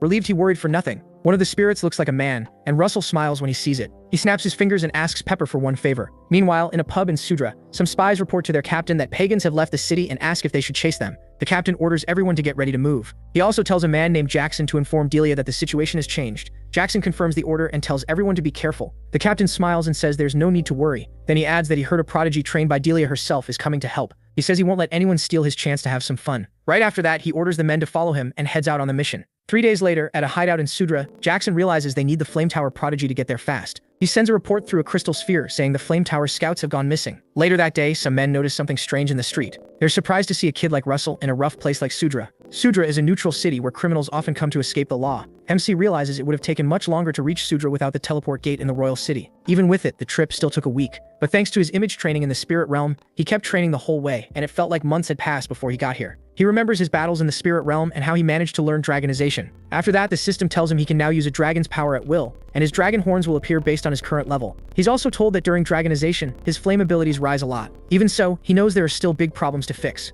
He remembers fighting horrible spirits there, and how his Dragonization ended after only a few seconds, letting the monster slam him to the ground. The first problem is that the power lasts only 15 seconds. The second is the backlash after using it. Just like Overheat, he's left wide open right after. Meanwhile, as Russell walks, a thick club suddenly swings in front of him. A man stops him and asks if he's lost. Smiling, the man says he can show him the way if he wants, but he says nothing, since it's obvious the guy is trying to rob him. The protagonist snatches the club from his hand and says it's quite a coincidence running into him. The men surrounding him are left confused. After getting beaten up, the cheerful thug happily leads Russell to a place called Wyvern Tavern, just like he promised. The 2 battered men bow respectfully and say they hope he had a... MC laughs to himself, thinking these guys are hopeless idiots, then tells them to get lost. When he walks in, he spots Jackson working as the bartender. As he sits down, Jackson asks what he wants, and the protagonist orders a red drake mixed with a 12-year Briggs. The man nearby laughs and calls him crazy for asking for a drink that strong. Russell knows that mix could kill someone, but it is really a secret code used by the Fire Tower. Jackson catches it right away and thinks it is hard to believe someone this young is a Fire Tower divine agent. As he serves the drink, he wonders if MC is too young for this job. Suddenly, a magic barrier wraps around him.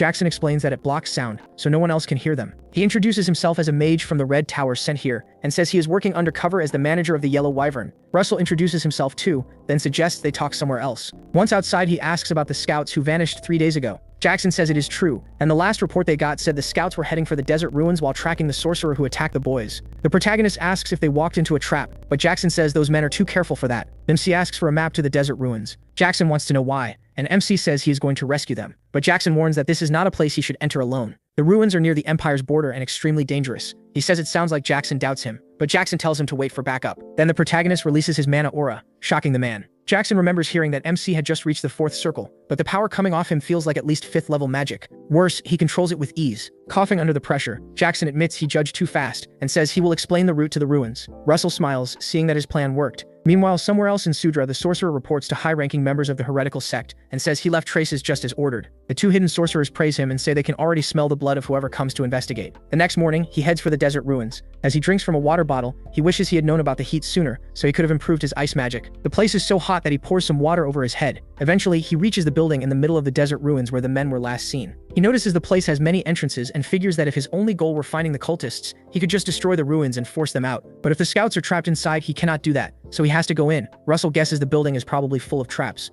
so he chooses a different route. To catch them off guard, he jumps onto the roof, climbs down through the ceiling, and uses wind magic to soften the fall. After landing, he is glad to see no trap was waiting for him. Looking ahead, he finds a huge drawing of a man fighting beside a dragon. The man next to it looks like a black-haired warrior. He checks the end of the picture to see the enemy, but part of it has been torn away. Then someone says it is surprising to see him here. Russell turns and spots the sorcerer from before. The sorcerer cannot believe the academy kid actually came after him. On both sides of him stands an army of enemies. He says he is glad Russell came in alone, since now he will not have to hunt him down again. As usual, the army is made of undead soldiers. The man says he will grant the protagonist death, as thanks. McSnee laughs and asks if he is not talking a little too big for someone like him. The sorcerer gets furious, his eyes blazing. He orders him to die, and the undead rush him. The sorcerer notes that these are the bodies of elite soldiers who died in battle, so they should be much stronger than the ones the protagonist fought before. He smiles to himself, sure this place will become MC's grave. Then MC answers at once. He throws up a wall of fire around himself just like before. The sorcerer is stunned and asks if he is using the same spell again. He laughs and says no, this time it will be different. He remembers that dragonification was not the only thing he trained in the spirit realm. Trusting that training, he starts expanding the fire barrier. Then he decides to add a vector formula to make it move, turning it into a wave of fire. The undead army stays trapped around it, unable to cross.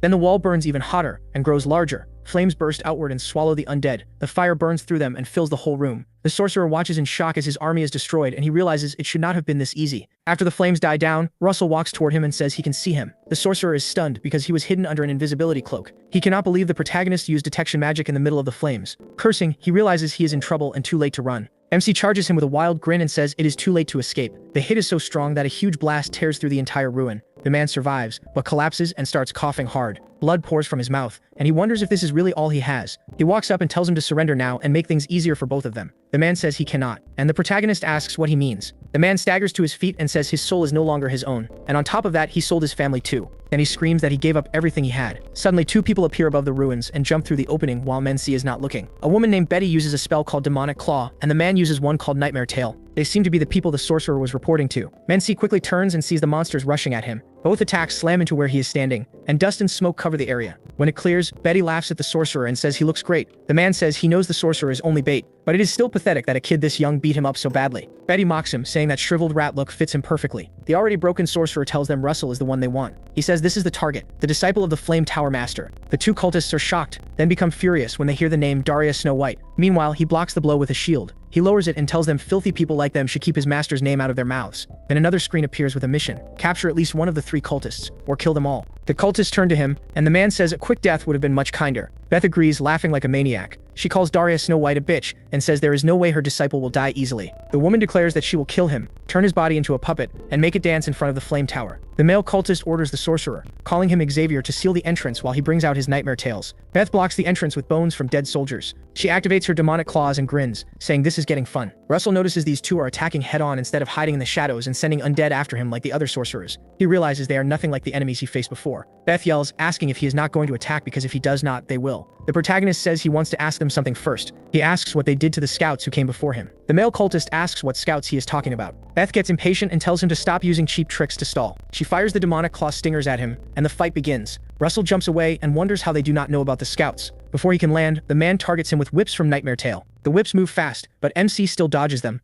He wonders if they truly do not know or if they are pretending. He decides he will have to find out himself. Beth gets annoyed that he keeps dodging and curses at him. Then Russell stops playing around and summons his flame spear. He easily knocks aside the demonic claw with it, which shocks Xavier. The sorcerer behind them yells that this is the same spear that destroyed the giant skeleton. Beth laughs and says things are getting interesting. She raises both hands and summons 2 giant hands with demonic claw. The 2 hands lock together as she tries to crush him with more force. Then she forms her own weapon, a demonic claw spear, and grins wide. Laughing, she tells Russell to guess which spear is sharper. He says nothing and just stares at her. When Beth rushes in to attack, the man tells her not to act on her own. She ignores him, charges at the protagonist, and says it's pathetic to fear a kid like him. Meanwhile, Russell gets ready. The moment she rushes in, she thrusts her spear, and he meets it with his flame lance. The 2 weapons clash and her demonic spear shatters. Beth freezes in shock. Then she notices her arm is gone. A scream bursts out as she realizes it was sliced off. Then the man snaps his whip out and cuts off Beth's head, stunning MC. He calls her an idiot and says this is her fault. He told her not to act alone. Then he stares at Russell and calls him a disciple of the Tower of Flames. He's an enemy, sure, but the man admits he is skilled.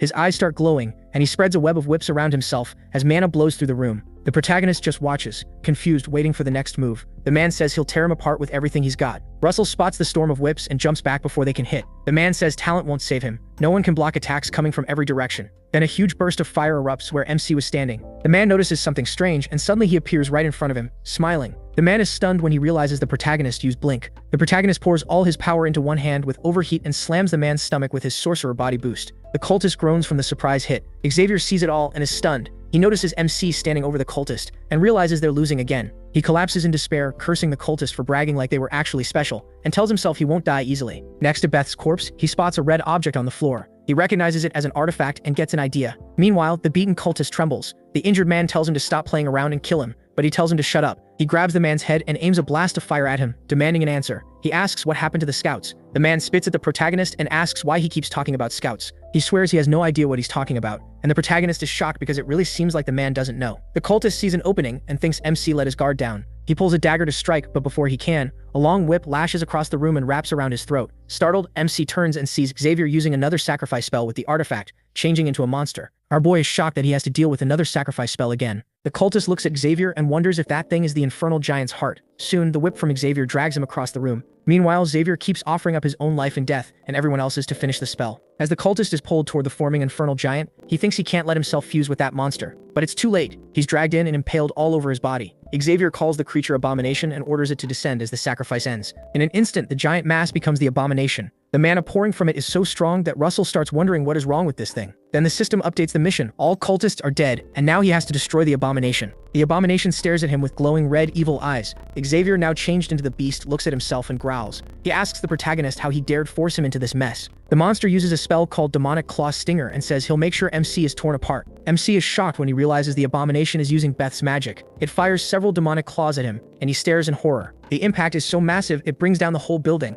Luckily, he throws up a wall of fire to shield himself from the collapsing rubble. He curses Xavier, realizing he barely survived. Since the monster made the whole place collapse on top of itself, the protagonist calls him an idiot. He figures Xavier couldn't control that much power and dug his own grave. Then the rubble starts shaking, and it looks like the monster is still alive. Russell notices the shaking and blurts out. The Abomination bursts back out, clearly set on killing MC. It swings its triple chains and smashes them down where he stands, yelling for him to die. The Abomination swears it will devour him until nothing is left but bones. Then a blast of fire hits the monster in the back. Russell, who threw the fire lance, watches to see if it worked. The monster is swallowed by smoke and everything goes dark for a moment. Finally, it turns around completely unharmed and spits at him. It says his attacks won't work. The protagonist grimaces, realizing the monster is right. Its defense is insane. He knows he needs a way out, but the monster instantly attacks with its spiked chains. It tells him to think all he wants while slamming the chains into his position. Russell vanishes at once and tells himself he needs to buy time. The monster mocks him, telling him to run in despair before its overwhelming power. MC laughs and says there's no way he'd run from an idiot like this. Then he tells himself this is only the start and quickly summons Pepper. When Pepper appears, Russell asks for help,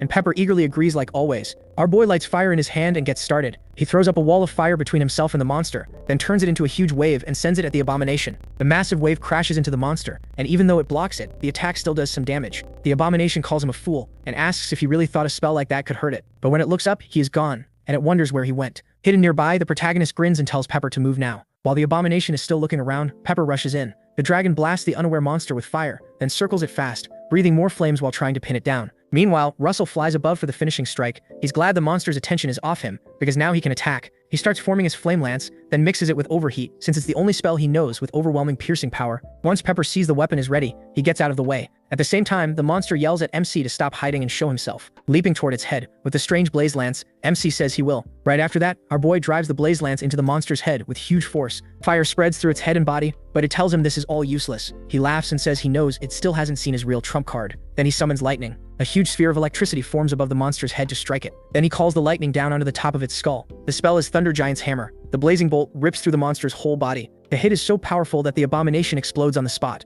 Thick smoke covers the area, making it hard to see. At last, Russell lands and wonders if he finally destroyed it. He looks closer and sees the top part of the monster has blown apart, revealing Xavier's skeleton. The system pops up and says the mission is complete, and his rewards are ready. Relieved that it's over, Russell falls onto his back. Pepper lands on his shoulder, and the protagonist praises him for doing a great job. Suddenly, the skull slips from the skeleton and drops to the floor. It bounces once and stops right in front of MC, startling him. Then the skeleton speaks his name and says Daria Snow White trained an amazing boy in her final years. The skull wonders who would have guessed her prodigy would be a Raymond, and MC is stunned that it's talking. The skull goes on, wondering if the son will be even more interesting than the father. Our boy stays frozen in shock as he listens. Then he grabs the skull in anger and demands to know who's speaking, because it sounds like someone else is talking through it. The skull laughs and says he'll find out sooner or later. It also says he'll learn what his father looked like in his final years. Then it explodes in Russell's hands. The voice laughs and says his father had a truly fierce look. Frustrated that his enemies know his father, our boy breaks down crying in the rain. In the rain, he demands to know who the hell the voice is and starts cursing. Pepper comes to his side to comfort him. The remains of the abomination stay still in front of him. Meanwhile, someone watches the protagonist through a telescope and tells the others the battle is over. The man orders his subordinates to send a report to base. We cut to the 12th Desert at the Imperial Army's 2nd Battalion. Inside the base, Battalion Commander Viscount Montmartre reads the report from his men. He learns that the clash between a man believed to be an Endymion mage and a cultist ended with the mage winning. The report also says that, based on magical power, the mage is estimated to be above the 5th circle. This surprises him, and he calls for the intelligence officer. Viscount Montmartre demands to know how a mage that strong got so close to his territory without anyone noticing. The intelligence officer apologizes and says there were no reports of unusual movement from high-ranking Endymion mages. Another officer suggests it might be a new mage. He mentions a rumor that the Flame Tower recently gained a very young member. Trying to defend himself, the intelligence officer says the mage likely just graduated from the academy, so there is no reason to worry unless he nears the border. The commander snaps, calling him an idiot. A fresh graduate already above the 5th circle could become one of Endymion's biggest weapons. Both men fall silent. The commander lets out a tired sigh and curses under his breath. He wants nothing to do with this. Still, he says he has no choice but to call that maniac to handle the threat. Out in the desert, Russell sits on a sand dune, drinks some water, and stays lost in thought. He wonders if the cult really killed his father, then forces himself to focus on finding the scouts. With people tracking him now, he cannot afford to lose focus. Glancing to the side, MC figures they are probably scouts sent by the Empire. Since they have not attacked, he assumes they are only watching him. Then he notices a strange figure far away on the desert floor. When he looks closer, the person starts shining brightly, and Russell rushes over in his mage form to catch them. As he gets close, the figure vanishes completely. A cut suddenly appears on his cheek, and he drops to the ground. Getting back up, Russell wonders if what he saw was some kind of magic aura. A system message appears. He has encountered an enemy beyond anything he has faced before. His mission is to escape without being injured, and the reward is 5 mid-grade mana stones. Shocked, he turns to see who attacked him. The man is a swordsman, and the protagonist recognizes him as Spandon. With a grin, the swordsman says he had aimed for the protagonist's neck. He adds that the report about a master above the 5th circle must have been true. MC frowns at him. He realizes this is the Empire's superhuman, the disciple of the great swordmaster McCrae. Smiling like a madman, Spandon says it will be fun to cut Russell down. He thinks the best way to describe him is simple: Spandon the homicidal maniac. The swordsman is surprised the protagonist knows his name. Pointing his sword at him, he says that makes things easier. MC stays still and only glares back. Spandon says that since he knows who he is, he should be ready for the pain coming. He remembers why that title fits him so well. Spandon's blade glows crimson, and the memory hits him. In his past life, Spandon butchered an entire mercenary group just because they bumped into him. The protagonist nearly died too. They would have been wiped out if Alan had not stepped in. In that memory, Alan arrives just as Spandon is about to kill MC. Spandon is not scared at all. He only smiles wider. Then the knight and the mage clash in a brutal fight. Even back then, Alan Page had already broken past a mage's limit, yet he still struggled to beat Spandon and was injured. Russell tells himself this is an enemy stronger than any he has faced. Tired of waiting, Spandon says it is time to begin and unleashes a blade attack called Flying Blood. He quickly raises a shield with 5 layers. The attack smashes through all of them. The protagonist is stunned that one strike could break 5 shield layers at once. He has no choice but to jump back. Flying Blood tears through the spot where he was and blasts up the sand. Russell cannot believe the attack still had that much power after breaking 5 shields. He even wonders how Alan Page managed to fight someone like this. Spandon looks impressed that MC dodged, noting that stacking the shields was smart, but his mana density is too low. Then he sends another storm of blood attacks. Hearing that, he realizes what the answer is. As Flying Blood rushes at him, he forms his flame spear, using its stronger power to cut through the attack and scatter it. Spandon is stunned by the response. He wonders what just happened. Then he notices the flame spear and tells the protagonist he was hiding something very useful. Russell answers with sarcasm and hurls the flaming spear at him. Spandon spots it coming, but does not move. Instead, he is surprised the spear stays intact even after being thrown. He quickly creates a flying blood wave to shield himself from it. Grinning, the swordsman says fights with mages really are interesting. Then Russell teleports behind him, flame spear in hand. He moves in to strike and throws the spear at Spanden's back, but Spanden vanishes too, as if he can teleport as well. He appears behind MC and mocks him for using blink like a rat.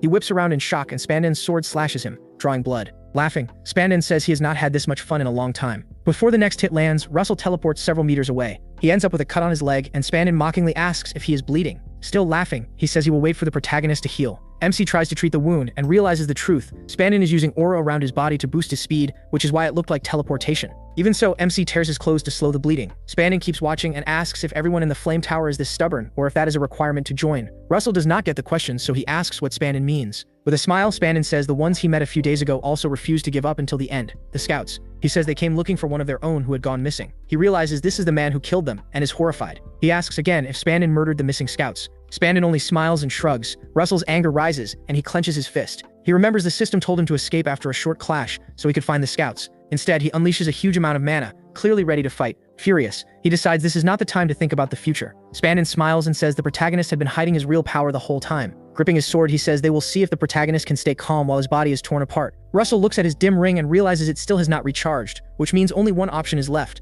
Spanden raises his sword for another strike. He uses an attack called Rattle Torrent, sending out a flood of blood. Watching it rush toward him, MC chooses his last option. He activates Draconification. Flames cover his whole body as he releases fire to burn through the blood torrent. Spanden is shocked that the boy pushes straight through the attack. Then Russell disappears into the pool of fire around him. A moment later, he leaps out after activating Draconification. He starts counting down and realizes the power will last only 14 seconds. Forming his flame spear again, he charges straight at Spanden. Watching him, Spanden grins and admits this might be dangerous. Even so, he does not dodge as Russell rushes in with the flaming spear. The protagonist fires a destructive burst of flame where Spanden stands. When the fire starts to clear, the protagonist scans the burning area for him, but Spanden appears behind him. His voice startles MC as he says he has no idea what trick was used. Then he attacks with his sword, but he knocks the strike aside with his hand. Spanden says he is sure the protagonist only boosted his power for a short time. MC keeps counting down and sees he has 9 seconds left. Spanden attacks again, cutting MC's face, but MC instantly answers with a spear strike. The clash triggers a huge explosion. Spanden jumps away from the blast while he counts only 6 seconds left. Spanden scoffs, saying that if a power-up still cannot kill him, then it is useless. Then the knight leaps up and says it is time to end this. He uses Cyclone Typhoon, creating a storm of blood blades. The protagonist looks up at him, his face tightening. Spanden dives down, trying to pierce him with the attack, but Russell blocks with his spear. Their weapons crash together. Then Spanden quickly uses a blood wave to knock the spear aside and redirect the strike. MC's spear slams into the ground and fires into it by accident. The blast is enormous, swallowing the whole battlefield. When the flames fade, MC drops to his knees, gasping, while Spanden still stands before him.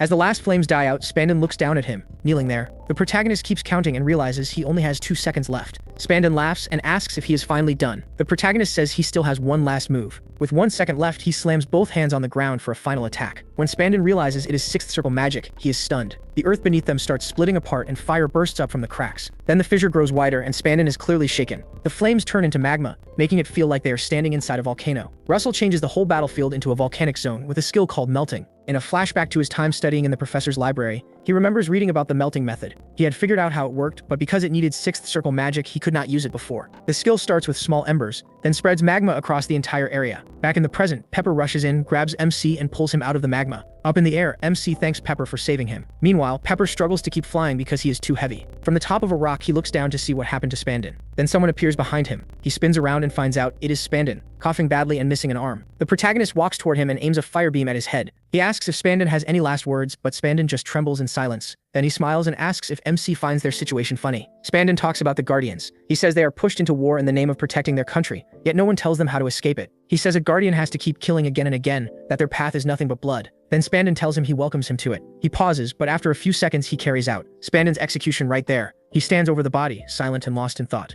The system then pops up with a notice saying he cleared the mission and went beyond the requirements. His reward is 8 mid-grade mana stones. Meanwhile, back at the tavern, another scout reports to Jackson that people are saying Spanden, an Imperial Knight, has been moving in secret through the desert. The man also says the missing scouts may be connected to him. Jackson is shocked, thinking that if this is true, then the deity of the Flame Tower is in danger too. He knows that no matter how skilled Russell is, he should not be able to beat Spanden. While they are talking, the protagonist walks into the tavern. He heads to the counter and drops a broken sword on the table. Jackson is stunned and recognizes it as Spanden's sword. He just stares at MC, too speechless to respond. Russell smiles and says he only wants a glass of water. Jackson hurries to get it and tells him he can ask for anything. That night, Jackson goes to the orb and files his report. He reports on the Flame Tower scouts and adds that he killed the pagans and Spanden. Soon after the news spread, It even reached Camelot, the capital of Endymion. Everyone heard about the protagonist, the last heir of the fallen House of Raymond. They also heard the rumor that he defeated Abomination, the pagan's magic beast, and that he even beat Spandon, an Imperial Knight, despite being a newcomer to the Flame Tower. The rumor was hard to believe, so people reacted in very different ways. Not long after that, Russell returned to the tower through the portal. When he arrived, the Master looked happy to see him, while Brother Olsen and Hubert seemed curious. Others felt relieved, like Master Daria Snow White. She ruffles his hair and thanks him for coming back alive. Some turn competitive. Master Melville reads the report and laughs, saying this bet just got a lot harder. Alan reads it too and says this rookie is even more impressive than he expected.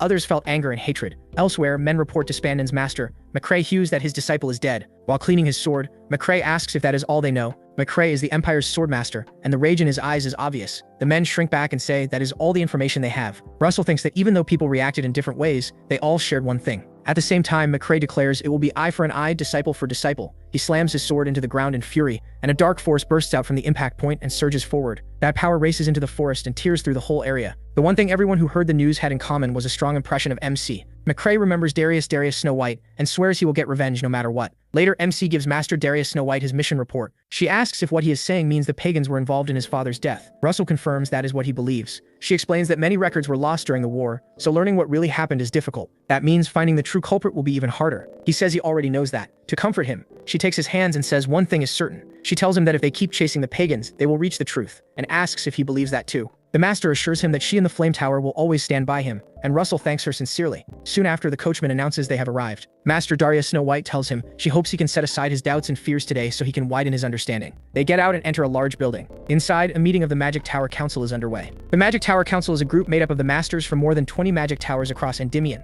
Russell says that 2 months ago, after defeating Spandon, he was allowed to attend this council as a master's assistant, even though he is still a newcomer at the tower. When they walk in, one master recognizes the protagonist as the famous prodigy they have heard about, and another says it is an honor to meet him. The protagonist laughs and thanks them for being so kind. While they are greeting each other, someone approaches and tells Master Darius Snow White it has been a long time, calling her a veteran. Darius Snow White turns to see who it is. She recognizes him as the Yellow Tower Master and says it really has been a long time. As he comes closer, Darius Snow White introduces him as Niccolo Machiavelli, the organizer of today's Magic Tower Council. Russell quickly bows and greets the Master. Niccolo laughs and tells him he does not need to be so formal. He says MC took down that bastard's disciple. MC looks up, wondering who he means. Darius Snow White explains that he is talking about McCrae Hughes, the Empire's swordmaster, and that the man he defeated was McCrae's disciple. Niccolo points to the scar near his eye and says hearing that news felt refreshing. Russell notices the wound and realizes McCrae must have done it. Master Darius Snow White steps in and tells Niccolo to stop bringing up old wounds and go get ready for his presentation. She reminds him he said he had an important schedule today. A moment later, Master Melville and Alan Page approach. Melville greets the Flame Tower Master and the Yellow Tower Master. The protagonist glances aside and spots the Lance Tower Master. Darius Snow White smiles and tells Melville he sounds jealous because her disciple is getting praised. Melville laughs and asks if she really thinks he is as petty as she is. Niccolo senses the tension rising, so he quickly excuses himself to prepare for his presentation. He leaves fast because he knows they are starting up again. The Master Melville says that since they are already talking, he hopes she has not forgotten their bet about the relic from the Age of Gods. Darius Snow White fires back that she could not forget it even if she tried. Melville starts bragging, saying his dear Alan has already accomplished something. Before he can finish, Alan puts his hands on his master's shoulders and reminds him they need to go to their seats. Alan starts dragging him away and Melville calls him a brat, saying he was still talking. He yells for Alan to let go. Russell laughs at the way the master and disciple act. Soon after, the presentation begins, and Master Niccolo announces the start of this Magic Tower Council session. He says the main topic is the ruins being excavated on Mount Calvin. According to him, the ruins seem to date back to the end of the mythological age, and there is still no proof they were looted. That means there is still a good chance a relic remains intact, and he breaks into a wide smile. Russell thinks about what a relic from the mythological age could mean, and Master Darius Snow White says they might uncover an artifact that shakes the era. Niccolo tells the masters that is exactly why he needs their help guarding the site. Then Master Niccolo calls for Sir Alan Page of the Lance Tower to assist. He also names MC from the Flame Tower and says he wants to ask both of them for a favor. The people start whispering that it makes sense since he has already proven himself. Darius Snow White proudly tells herself of course they would choose him, and wonders whose disciple they think he is. Then one of the masters objects. Darius Snow White turns at once to see who spoke. It turns out to be a man named Blaine Trilogy, the Red Tower Master, who came with a boy named Duran, a mage from the Red Tower. Master Blaine walks toward the center, and Niccolo is surprised to see him. Master Niccolo asks him to explain why he objects, if he would not mind. Master Blaine brings up Alex Raymond, Russell's father. Then he turns toward the protagonist, who is stunned to hear his father's name. Blaine says he objects because of Alex Raymond's defeat. Some people ask how a son can be blamed for his father's loss, and another points out that the war with the Empire ended long ago. Blaine refuses to back down. He says that defeat cost the kingdom its best elite soldiers, after Alex left the battlefield without permission. The whole room goes silent. Darius Snow White cuts in, calling it baseless talk since there are no records from that time. Blaine says she's wrong because he was there. Russell and Darius Snow White are both stunned by that claim. Blaine says he saw Alex run with his own eyes. MC is horrified hearing that his father supposedly fled the war. MC remembers everyone already knows his father died in battle, so he can't understand why this man is spewing nonsense. Blaine then tells the masters that the Raymond family owes a debt to the kingdom. He adds that the kingdom's youth would feel betrayed if a mission this important were trusted to the Raymond family. He makes it clear the Red Tower will not support the expedition if Russell helps guard it. Some of the men weigh the issue. He is famous as the rising divinity, but shutting out the Red Tower would be hard. Niccolo watches and realizes Blaine swayed the room with only a few words. He figures that was exactly what the Red Tower expected, and Blaine was confident because of the backing he has. Niccolo thinks of one powerful figure in high society, Archduke Bismarck. He remembers that Blaine is trusted by the king's uncle, the most powerful man in the country, the Archduke. Niccolo concludes that going against Blaine means making an enemy of the Archduke's faction. He knows only Melville and Darius Snow White speak to Blaine without holding back. Hearing Blaine's claims, Melville bluntly calls them absurd. Darius Snow White senses the protagonist's anger and tells him not to step in. She'll handle it, but the protagonist ignores her warning and tells the Red Tower Master he has a question. Blaine turns and MC asks if he can take responsibility for what he just said. Blaine asks what he means by responsibility, and Russell answers by asking if he can answer for insulting House Raymond. Darius Snow White stops him and says this isn't the time. Blaine laughs and says the honor of a fallen worthless family means nothing. He tells him to be thankful. Darius Snow White is his master. Otherwise, he says, he would have ripped out his tongue and made him an example for every arrogant young mage. Then someone walks in and remarks that the Red Tower Master acts more like royalty every time she sees him. She adds that someone might mistake him for the king himself. Everyone turns in shock to see who entered. The newcomer is Ekatat Rathmos, the kingdom's princess. The masters immediately bow. Blaine bows too, but wonders why the princess is here. Princess Ekatate says she was listening outside and believes the Red Tower Master is right. If someone owes a debt, she says, they should pay it. Darius Snow White tries to cut in, but the princess says there is one condition. Princess Ekatate says a person can only repay a debt if they're given the chance. Then she orders the Lance Tower and the Flame Tower to serve as guards alongside the Red Tower. Blaine hears her ruling and is caught off guard. Princess Ekatate only smiles at him. Blaine pushes back and reminds her this matter should not be handled so lightly. Princess Eka calls on Niccolo and asks who the biggest sponsor of the excavation is. Master Niccolo answers that she is the main sponsor. The princess smiles and says they will proceed exactly as she decided. After making that clear, she leaves the room. Blaine watches her go with an uneasy smile. Niccolo quickly restores order and moves the meeting to the next topic, the excavation schedule. Russell Raymond is left stunned by everything that just happened, especially the princess. After the meeting, Blaine thinks this had been his chance to finish off the Raymond family, and he can't believe the princess stepped in. Suddenly, Jerome spots something near their carriage route and jumps onto the roof, drawing a crimson sword. The driver stops short when someone blocks the path. Blaine steps down and tells Darius Snow White he sees she still has no manners. She just smiles and says he isn't exactly polite either. Then Jerome puts his sword to Darius Snow White's neck. She smiles and asks if he really thinks that blade is enough. Jerome only stares at her, confused by what she means. Blaine steps forward and orders Jerome to lower his weapon. Jerome is surprised by the change in tone, so he bows and leaves. Blaine tells Darius Snow White that, knowing her, she didn't come to apologize, so he asks what she wants. She says she wants to talk about Alex Raymond, and Blaine looks surprised. She asks if he also witnessed Alex's death, and he says he didn't see it himself. Darius Snow White says that's unfortunate. She's trying to uncover the truth behind Alex's death, and thought she should ask him just in case. Blaine says he can't believe she'd go that far, and asks if she knew the late Raymond. Darius Snow White snaps back that this concerns her young disciple, and a disciple's business is the master's business. She says she's helping her disciple settle the score, and she will find whoever caused Alex's death. She slams her staff on the ground and vanishes, leaving the men startled. Blaine orders the driver to turn the carriage around and head to the Archduke's mansion. He says there's something there he needs to check. Meanwhile, at the Archduke's mansion, a skull is placed in a dark room with a heretical inscription on its forehead. Suddenly, the skeleton comes to life, its eyes glowing brightly. Sometime later, Darius Snow White asks Russell Raymond if he's still leaving tomorrow. She asks how he expects to do well on the mission when he's this distracted during training. She asks whether that old man's words are still bothering him. The protagonist keeps fighting the monsters and tells her they aren't. Darius Snow White studies him closely and remembers how people praised him as a divinity, yet now they're slandering his dead father as a coward. She wonders how he could not be shaken by that. Master Darius Snow White goes down to speak with him. She tells him the truth will come out someday, and for now he should focus on walking his own path. Russell Raymond thinks about what she said about following his own path. At last he asks Darius Snow White to guide him once more. The master laughs and looks pleased by his answer. MC Raymond realizes this road won't be easy, but it's one he has to walk. He tells himself that children have to step out of their parents' shadows. Meanwhile, Princess Recap goes out in public in disguise, looking toward the palace. She thinks about how large her parents' shadow is. She leaves the estate and keeps wandering through the city. 3 days later, at Mount Calva, a portal opens from the Flame Tower. Russell Raymond steps through onto the mountain. He looks around at the place he had only heard about. Then he notices how freezing it is and starts to shiver. He moves a finger and releases a small burst of energy to warm the air. The people nearby are surprised when the temperature suddenly rises. Meanwhile, one of the workers at the excavation site looks like the princess. A man asks him if he's of the Flame Tower, and he says yes. The man tells him they've been waiting for him and leads the way. As the protagonist follows, he notices several banners. He sees one from the Yellow Tower of the Royal Path, another from the Yellow Tower of Everol, and another from the Yellow Tower of Ikios. He realizes the kingdom's best earth mages have all gathered here for the job. The man asks if he's impressed by the size of the operation, then he says they even built the whole structure out of magic crystals. Russell Raymond notes how reflective it is, and says it's like a giant mirror. The man confirms that, and says that's why the ruins are called the Temple of Mirrors. Soon after, they meet an old man who welcomes MC Raymond. He introduces himself as Spiegel of the Yellow Tower, the one leading the expedition. Russell Raymond greets him politely and introduces himself. He recognizes Spiegel as the talented man who rose from commoner to elder of the Yellow Tower of the Royal Path. He's also the archaeologist and adventurer who uncovered more ruins than anyone else in the kingdom. He wonders if he can ask a few questions that have been on his mind. Just then, Alan arrives and notices the protagonist Raymond right away. Our boy is happy to see him and says he came early. They shake hands and MC says it's good to see him. MC jokes that calling Alan a hardworking genius is unfair, like cheating. Alan laughs and says he wants to protect the mythological relic. Alan says they still need to wait for the Red Tower Guard to arrive so they can go over shifts and duties together. Mr. Spiegel says it's definitely reassuring to have the kingdom's prodigies guarding the site. He also wonders what trouble could possibly be hiding in these smelly ruins that made them send so many people. Spiegel thinks it feels a little excessive. As he speaks, a loud explosion draws the three men's attention to another part of the site. Some workers run for their lives, and Russell Raymond asks what's happening. An ice golem rises from the site and growls at them. Spiegel recognizes it as a crystal golem, and Alan quickly tells everyone to get to safety. The crystal golem lashes out and fires several crystals at them. Spiegel throws up shields to protect the workers, but the crystals punch through and impale the men. Spiegel is stunned when his shields fail. He switches tactics and slams both hands into the ground. A wall of earth rises in front of them, blocking the crystal shots.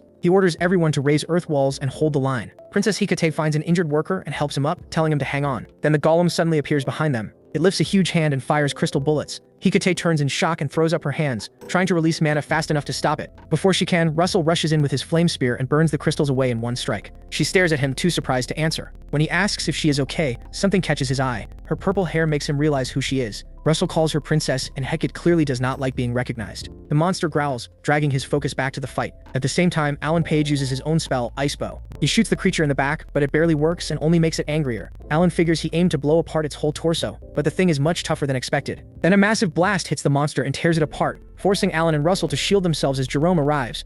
Using his original construct, Flame Sword, Jerome crushes the monster to pieces and leaves everyone stunned. After killing it, Jerome casually says he hopes he is not late. He introduces himself as Jerome from the Red Tower. The protagonist says nothing and just watches him. Jerome stares back, wondering why Russell keeps looking at him. 3 days earlier, Jerome and his master Blaine entered a hidden room in the Archduke's estate. Blaine asks the strange skull about Alex Raymond. He says Darius Snow White has started looking into Alex's death and wants to know why. After thinking a moment, the skull says the only reason it can see is that Blaine ordered Alex killed. Blaine stays silent and looks off into the distance. The skull asks what is wrong, whether he is worried about getting caught. Blaine says that is impossible. He is just disappointed. He speaks to whoever is talking through the skull and says if Russell Raymond had been properly removed during the tower screening, Darius Snow White would never have started doubting anything. The skull answers that happened because it was given bad information that MC was only a child. Blaine gets angry and demands to know if it is blaming him. Then someone walks in and asks whether Blaine called him there just to watch them argue. It is Archduke Bismarck Rathmus. Blaine quickly bows, and the Archduke asks if his little niece really interfered in the meeting. He adds that time moves fast. Blaine confirms the princess got involved, and says they had planned to keep the number of guards low. The Archduke tells him to get to the point, and asks how he plans to seize the ruins. Blaine explains that his disciple Jerome will join the guards.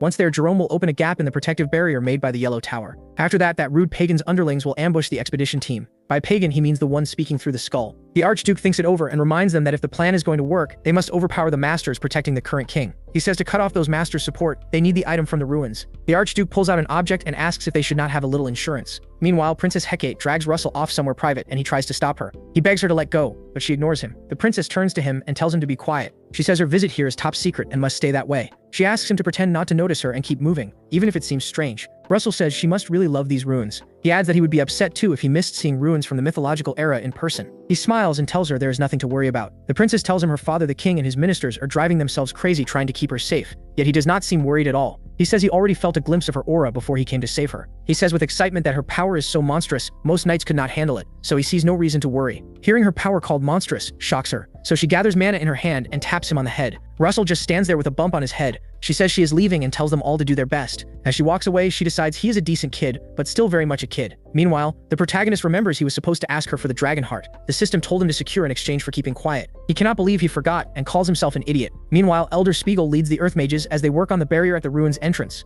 MC soon arrives and apologizes to Alan for being late. He notices how hard the mages are pushing